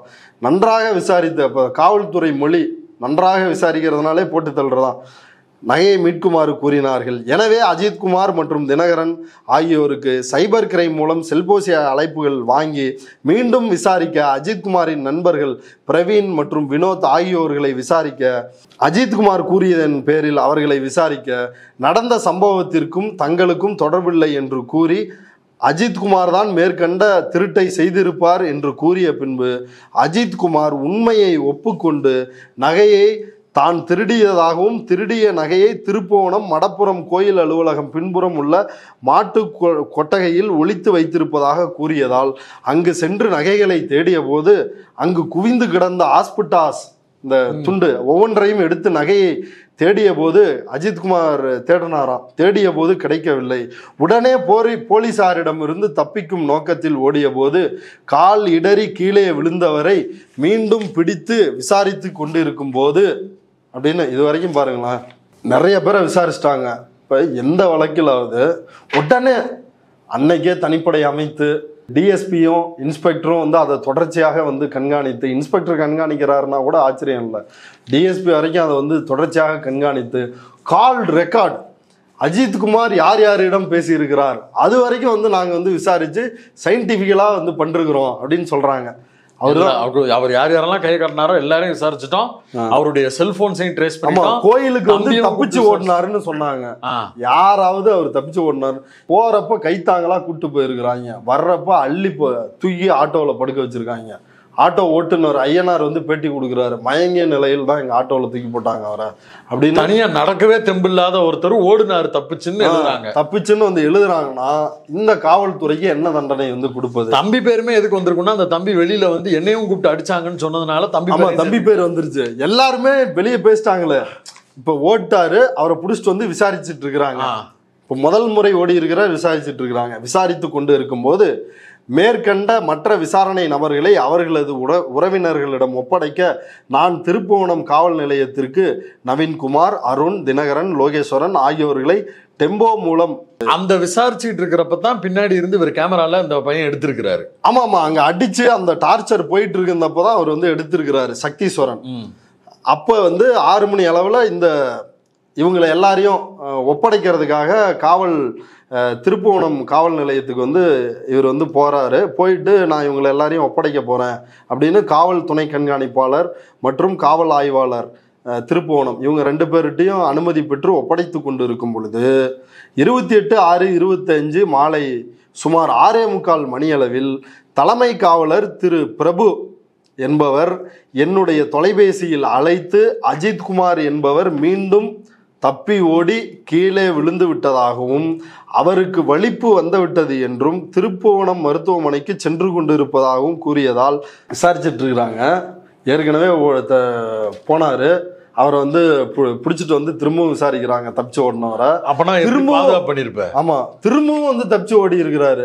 ஓடுறப்ப இவங்களா பிடிக்கல, கால் இடறி கீழே விழுந்து உடனே இழுத்து வலிப்பு வந்து அவர் வந்து வலிப்பு வந்துருச்சு, உடனே ஹாஸ்பிட்டல் தூக்கிட்டு போயிட்டோம் அப்படின்னு. இது எவ்வளவு அயோக்கியத்தனமான ஒரு கட்டுக்கதையை தோத்து போயிடுற. இல்ல இப்ப நம்ம உங்க சேனல்ல கொடுத்திருந்த பேரலை பேட்டியிலையும் சொல்லியிருந்தேன், இன்னும் சில சேனல்களுக்கு கொடுத்திருந்த பேட்டியில வந்து சொல்லியிருந்தேன். என்ன சொல்லியிருந்தேன்னா, அரசு என்பது அது மாறாது, அது ஒரு நிறுவனம், அது எப்பயுமே இருக்குது. அதனுடைய உப உறுப்புகள் தான் காவல்துறை, நீதிமன்றம், மற்ற எல்லாமே. அரசாங்கம் என்பது இந்த திமுக அரசோ அதிமுக ஆட்சியோ, இந்த அரசாங்கம்ன்றது 5 ஆண்டுக்கு ஒரு முறை வந்து மாறிட்டு போன நிலையான அதிகாரம் படைத்தது இந்த அமைப்புகள் தான். அதுலேயும் காவல்துறை என்பது பிரிட்டிஷ்காரர்கள் காலத்திலிருந்து மிகவும் கொடூரமான ஒரு அமைப்பு. நீங்க யோசிச்சு பாருங்களேன், பிரச்சனை இவ்வளவு பூதாகரமா ஆயிடுச்சு சார். பிரச்சனை இவ்வளவு பூதாகரமா ஆன பிறகும் இப்படி ஒரு எஃப்ஐஆர் முதல்வர் தலையிட்டு சாரி கேட்டு இவ்வளவு நடந்த பிறகும் இப்படி ஒரு எஃப்ஐஆர் அவங்க போடுறாங்க அப்படின்னா காவல்துறையினுடைய மைண்ட் செட் என்ன? உதாரணத்துக்கு சொல்லணும்னா இந்த வழக்கு சாத்தான்குளம் வழக்குல காவல்துறை எப்படி நடந்துக்கிட்டாங்க? பாரதிதாசன் வந்து விசாரிக்க போறாரு, நீதித்துறை நடுவர். அவங்கெல்லாம் இப்போ இதில் எல்லாரையும் சஸ்பெண்ட் பண்ணாங்க, அப்புறம் கொலை வழக்காக மாற்றி ஜெயிலில் போட்டிருக்கிறாங்கன்னு வைங்களேன். ஒருத்தனை மட்டும் வெளில இருக்காப்புல ஒரு போலீஸ். அப்போ அதில் என்னன்னா அவர்கள் எல்லாரும் கைது செய்யப்படாமல் நீதிபதியவே மிரட்டுறது. காவல் ஆய்வாளர் ஸ்ரீதர் உட்பட எல்லாரும் சேர்ந்து நீதிபதியை மிரட்டுகின்றார்கள். இப்போ யோசிச்சு பாருங்க, இது எப்படி நடக்குது? இப்போ அந்த காக்கி சட்டை இந்த அமைப்பு அப்படின்றது என்ன நினைக்குதுன்னா, நான் காக்கி சட்டை போட்டிருப்பதால் ஒருத்தனை வந்து வாடா போடான்னு கேவலமாக கூப்பிடுறதுக்கும், கெட்ட வார்த்தையில் திட்டுவதற்கும், பெண்களை வந்து ஆபாசமாக நடத்துவதற்கும், ஒருவனை அடித்து படுகொலை செய்வதற்குமான அதிகாரம் தங்களுக்கு இருக்குது அப்படின்றத இந்த காவல்துறை வந்து நினைக்கிறாங்க. ஏன்னா ஐபிஎஸ் அதிகாரிகள் அவர்கள் ஒன்றிய அரசிற்கு கட்டுப்பட்டவர்கள், அவங்கள வந்து நம்மளை ஒன்றும் செய்ய முடியாது மாநில அரசுகளால் அப்படின்னு அவர்களுக்கு வந்து ஒரு துணிச்சல். அதுக்கு மேலேயும் வந்து நடவடிக்கை எடுத்தாங்கன்னா நம்மளோட சங்கம் இருக்குது ஐபிஎஸ் சங்கம், அது வந்து ரெபல் பண்ணும், போராட்டம் நடத்தும், பிரச்சனை பண்ணும். அதுக்காக அரசாங்கம் கண்டிப்பாக பயப்படும். ஏன்னா ஒரு அதிகாரி மீது நடவடிக்கை எடுத்தால் ஒட்டுமொத்த ஐபிஎஸும் வந்து நிற்பாங்க அப்படின்றதுனால அந்த துணிச்சல் அவர்களுக்கு. இப்போ கீழ்நிலை அதிகாரிகளுக்கு சங்கம் அந்த மாதிரி எதுவும் இல்லை. இவங்க இப்படி இருந்தால் தான் ஐபிஎஸ் வந்து இவங்களை எல்லாரையும் கண்ட்ரோல் பண்ண முடியுன்றது ஐபிஎஸோட நினைப்பு. கீழே இருக்கிறவனும் வந்து மேலே இருக்கிறவங்க சொல்கிறத கேட்டுட்டு மிக கொடூரமாக இப்படியெல்லாம் வந்து நடந்து இந்த கொலையை வந்து நடத்தி இருக்கிறார்கள். இதில் நம்ம பிரதானமாக புரிந்து கொள்ள வேண்டியது, மீண்டும் மீண்டும் நம்ம என்ன பண்ணுறோம், ஒரு குற்றம் நடக்குது, ஒருத்தனை வந்து சுட்டு கொல்றாங்கன்னு வைங்களேன், உடனே சூப்பர் இதாண்டா போலீஸ் அப்படின்னு வந்து நம்மளே கைதட்டுறோம். இப்போ விஜய் வந்து வெக்கங்கெட்டு போய் அங்கே போய் நிற்கிறாரு. விஜய் வந்து இந்த மாதிரி போலி என்கவுண்டர், கஸ்டோடியல் டெத்து, இதை எல்லாத்தையும் நியாயப்படுத்தி படம் எடுக்கிறவன் நீ. படம் பண்ணிட்டு டீ சொல்லுங்க ராஜேந்தர்னு கெத்தா உட்கார்றது நீ போய் வெக்கமே இல்லாமல் உனக்கு அங்கே என்ன வேலை? சீமான் ஆர்ப்பாட்டமா? நீ ஆட்சிக்கு வந்தால் பச்சை மட்டையால் அடிப்போன்ற உனக்கு சட்டம் ஒழுங்கு மேலேயே நம்பிக்கை கிடையாது. இப்போ இவர்கள் எல்லாரும் வந்து எப்படிப்பட்டவர்கள் அப்படின்றத அம்பலப்படுத்துறதுக்கு அப்போ இந்த மைண்ட் செட் வந்து நமக்கே மாறணுன்ற மாறி எதுவாக இருந்தாலும் சட்டம் எதுக்கு இருக்கு, அதுபடி செய் அப்படின்ற இடத்திற்கு வந்து நியாயத்துக்காக போராட்டமே. அஜித்குமார் வந்து நகையை எடுத்தாரு அப்படின்னு உறுதியாகி இருந்துச்சுன்னு வைங்களேன், இந்த உச்சி கொட்டுற ஆட்கள் கூட கொட்ட மாட்டாங்க. எடுத்தான்ல அடிபட்டு சாவட்டும் பேசுவாங்க. அவன் வந்து குற்றவாளியா இல்லையான்னு தெரியாதப்பதான் இவ்வளவு பெரிய கன்சர்ன் மக்களுக்கே வருது. நீங்க அந்த புகாரே பாருங்களேங்க, அறளைத்துறை சீருடையுடன் வந்தார், கார் சாவியை தருமாறு வற்புறுத்தினார், நான் சாவியை கொடுத்தேன், தரிசனம் முடித்து விட்டு வந்தேன், பேகை திறந்து பார்த்தேன், அதெல்லாம் நகை இல்லை. அதுவும் சாப்பிட போனப்ப ஃபர்ஸ்ட், அப்புறம் தட்டு அர்ச்சனை. இல்லை, அதுல முரண்பாடு நிறைய இருக்குது. நீங்க வெறுமனே இதை மட்டும் பாருங்களேன், இப்படி எப்படி வந்து ஒரு சம்பவம் வந்து இப்படி எப்படி நடந்திருக்க முடியும்? நீ வந்து புகாரனுடைய யோகிதையே இந்த அளவிற்கு தான் இருக்குது. 9.5 பவுன் காணாம போச்சா அப்படின்றது ஒரு மிகப்பெரிய கேள்வி. இவங்களுடைய முதல் கணவர் திருமாறனே, ஏங்க அந்த பொம்பளை சொல்றதெல்லாம் பொய்யுங்க, அதுட்ட நகையும் இருந்திருக்காது, அது ஒன்றும் இது பண்ணி இருக்கவும் செய்யாது, சுத்த போலி குடும்பம், அது ஏமாத்தி தான் இது பண்ணும், என்கிட்டயே காசு வாங்கிட்டு தான் ஏமாத்திட்டு விட்டாங்க அப்படின்னு வாக்குமூலம் கொடுக்குறாரு. ஆமா, அவர் ஒரு வந்து 4வது கணவருங்க, அவர் தாங்க பேட்டியில சொல்லிருக்கிறாரு. அவருக்கு முன்னாடி 3 பேரா, அந்த 3 பேருக்கும் இதான் நடந்து. இப்படி சொல்லிக்கிறேன், இவங்களுடைய முன்னாள் கணவர். ஆமா சொல்லிக்கிறேன். இல்ல இவங்களுக்கு 4வது கணவர் அவருக்கு அவங்க முதல் மனைவி நிக்கிதா. ஓகே, முதல் மனைவி. அதுல இந்த திருமாறன் அந்த மேட்டர் சொல்லுவோம். திருமாறன் வந்து யோக்கியம் கிடையாது, அந்த ஆளே வந்து சங்கி ஊரை ஏமாத்தி ஜாதி வரி மத வரியை தூண்டுகின்ற ஒரு நபர். அந்த ஆளுக்கே வந்து விபூதி அடிக்கணும்னா எவ்வளவு பெரிய ஜெகதாளுக்கு இல்ல. இந்த 20 வருஷம் ஆச்சுன்றாப்ல, 21 வருஷம் ஆச்சு சார். நான் வாழ்க்கையில செஞ்ச ஒரே ஒரு தப்பு அந்த தாலியை ஒரு நாள் கட்டினதுதான். அதை மறக்கிறதுக்காக நான் என் வாழ்நாள் முழுக்க நான் வந்து தவிச்சுக்கிட்டு இருக்கிறேன், என்னை படாத பாடுபடுத்திட்டாங்க அப்படின்னு. என்ன தெரியுங்களா கம்ப்ளைண்ட்? அதுல அவரே தான் சொல்லியிருக்காப்ல. இப்ப திருமாறனுக்கும் நிக்கிதாவும் கல்யாணம் ஆயிருச்சு. யார் திறமையெல்லாம்? திருநாவுக்கரசு அன்றைக்கு பாஜகவில் இருந்தவர், இன்றைக்கு காங்கிரஸில் இருக்கிறவர், அவர் ஒன்றிய அமைச்சர். அப்புறம் ஆர்எஸ்எஸ்னுடைய தலைவர், தமிழ்நாட்டு தலைவர் ராமகோபாலன். இவங்க 2 பேர் தலைமையில தான் அன்னார் திருமாரஞ்சிக்கு கல்யாணம் வந்து நடந்திருக்குது. அதுல பால் பழம் குடிக்கிற ஈவெண்ட் அது அப்ப வந்து எஸ்கேப் ஆயிருக்கு. பாலும் ஒரு வாழைப்பழத்தையும் ஒரு டம்ளர்ல போட்டு புதுசா வந்திருக்க மாப்பிள்ளையும் பொண்ணும் குடிப்பாங்க ஷேர் பண்ணி. ஓகே, அதான் முதல் இரவு முன்னாடி. ஆமா ஆமா, அப்பவே வந்து அந்த அம்மா வந்து ஓடிடுது வீட்டை விட்டு. இவர் ஏதோ ஒரு தாலிக்குடியே ஏதோ வந்து போட்டாராம் இவர் சொந்த பணத்துல, அதையும் சுருட்டிக்கிட்டு அந்த அம்மாவுக்கு போடப்பட்ட நகையும் அந்த அம்மாவே எடுத்துக்கிட்டு மொத்தத்தையும் பேக் பண்ணிக்கிட்டு ஃபர்ஸ்ட் நைட்ல எஸ்கேப் ஆகிட்டாங்க. இப்போ அவங்க அப்பாவுக்கு திருமாறன் ஃபர்ஸ்ட் நைட்ல சும்மா இருக்கிறாப்புல, உட்காந்து இருக்கிறாப்புல, ஃபோன் அடிக்கிறாப்புல, ஹலோ எங்கயா அவங்க பொண்ணு அப்படின்னு சொல்லி ஜெயபெருமாளுக்கு. அவரு, நீ நாய்க்கு சோறு வைக்கல அதனால என் பொண்ணு குறைச்சிக்கிட்டு வந்துருச்சு, நாய்க்கு சோறு வைக்கல அவங்க வீட்டுல, ஆமா நாய்க்கு சோறு வைக்கல அதனால என் பொண்ணு குறைச்சிக்கிட்டு வந்துருச்சு அப்படின்னு அவரு சொல்ல, இவரு மாவீரர் இல்ல, மாவீரன் திருமாறன் இல்ல, உடனே கிளம்பி அந்த வீட்டுக்கு கிளம்பி போறாரு. போய் பேசி பொண்ணை கூப்பிட்டு வரணும், ஃபர்ஸ்ட் நைட் ஆச்சாப்பா, அவர் ஒரு மைண்ட் செட்ல வந்திருப்பாருல்ல, போய் கூப்பிட வந்து போறாரு. போனா அவங்க ஒரு டீமை ரெடி பண்ணி வச்சுக்கிட்டு விட்டு திருமாரஞ்சியோ பொலன்னு அங்கேயே பொழந்துருக்காங்க. ஐயோ, இதெல்லாம் எஃப்ஐஆர்ல இருக்கு. இது எல்லாமே நடந்தது. அங்க வந்து முக்கிய சோர்ஸ் வந்து நம்மள்ட்ட சொன்னது. திருமாறன் பாதியை முழுங்கிட்டு மீதியை தான் சொல்லிட்டு இருக்கிறாப்ல வச்சு திருமாறனை பொலன்னு பொழந்துட்டாங்க. அதோட வந்து நிக்கல, இருங்க, பொழந்துட்டாங்க. கைகலப்பாயிருச்சு 2 பேருக்கும், அவங்க அடிக்க இப்படி ஆயிருச்சு. மறுநாள் இந்த அம்மையார் போய் போலீஸ் ஸ்டேஷன்ல புகார் கொடுக்குறாங்க. புகார் என்னன்னா, மணமேடையில் மாமியார் திருமாறனுடைய அம்மா வந்து வரதட்சணை வேணும்னு வந்து கேட்டாங்க. மாமனார் திருமாறனுடைய அப்பா வந்து, என் பையனுக்கு எப்படி சொந்தமோ நீ அதே மாதிரி நீ எனக்கும் சொந்தம், என் கூடயே நீ வந்து இருக்கணும் அப்படின்னு வந்து மாமனார் வந்து கேட்டாரு. எஃப்ஐஆர்ல எழுதுறாங்க. இந்த அம்மா கொடுத்த புகார். ஆமா, இந்த அம்மா கொடுத்த புகார். அடுத்து இவருடைய திருமாறனுடைய தம்பிகள்னு நினைக்கிறேன், அவங்களும் வந்து எங்க அண்ணன் கூட மட்டும் இல்லை, நீங்க எங்களோடய அட்ஜஸ்ட் பண்ணணும்னு வந்து கேட்டாங்க. நீங்களாம் யோசிச்சு பாருங்க சார், 75 வயசு எங்க அப்பாவுக்கு, அவரை பத்தி இப்படி சொல்லிட்டாங்க அப்படின்னு திருமாறன் கதறுகிறார். இதை எப்படி செட்டில் பண்ணிருக்கிறாங்கன்னா, திருமாறனே சொன்னது அவங்க அப்பா ஒரு 10 லட்ச ரூபா கேட்டாரு, கொடுத்து செட்டில் பண்ண அப்படின்னு திருமாறன் சொல்றாரு. ஆனா வெளியே பஞ்சாயத்து நடந்திருக்குது. 20 லட்சம் ரூபாய் வந்து கொடுத்துதான் இந்த வழக்கை முடித்திருக்கிறார். அந்த பொண்ணுக்கு கொடுத்து செட்டில் பண்ண வேண்டிதான் இது வந்து முடிஞ்சிருக்குது. இதுல இவங்க அம்மா அப்பா திருமாறனும் போலீஸ்ல வச்சு நல்லா நொங்கி எடுத்திருக்காங்க. அப்ப பாஜக மாவட்ட செயலாளராக இருந்திருக்கிறாப்புல, நொங்கி எடுத்திருக்கிறாங்க.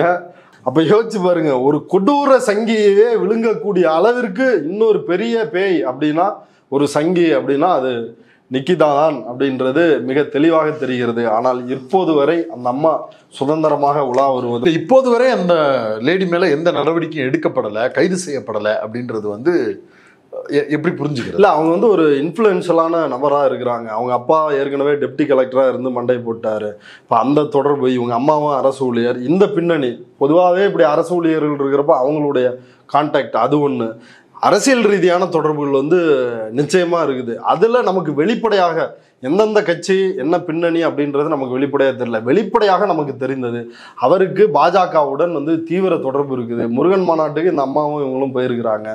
முருகன் மாநாட்டிற்கு இவங்க அவங்களுடைய ஃபேஸ்புக் பக்கத்தில் அவ்வளவு ப்ரொமோஷன் செஞ்சிருக்கிறாங்க. அப்போ பாஜக இருப்பதால் தான் இவர் மீது நடவடிக்கை இல்லையா அப்படின்ற அந்த கேள்வின்றது மிகவும் அழுத்தம் திருத்தமாக மீண்டும் மீண்டும் வருகிறது. அதுதான் இதில் எழுப்ப வேண்டிய ஒரு கேள்வியாக நான் பார்க்குறேன். காவல்துறையினரால் நடத்தப்பட்ட ஒரு கொலை, கஸ்டடியில் இறந்த ஒருவருடைய மரணம், அதை ஒட்டி அந்த புகாரை கொடுத்த நபர் அப்படின்னு பல்வேறு விஷயங்கள் பதில் தெரியாமல் தொக்கி நின்றுக்கிட்டே இருந்தது. உங்களுடைய இந்த முழு நேர்காணலும் இது எங்கே தொடங்கி எது வரைக்கும் ட்ராவல் ஆகியிருக்கு அப்படிங்கிறத கம்ப்ளீட்டாக சொல்லியிருக்கு. நிச்சயம் இது குறித்து ஒரு பெரிய நடவடிக்கையை தமிழ்நாடு அரசு சார்பில் இருந்து எடுப்பாங்க அப்படின்றத நம்புகிறேன். இவ்வளவு நேரம் ஒதுக்கி பேரலையோடு இணைந்து பல்வேறு தகவல்களை பகிர்ந்தமைக்கு மிக்க நன்றி. வாய்ப்புக்கு நன்றி மில்டன்.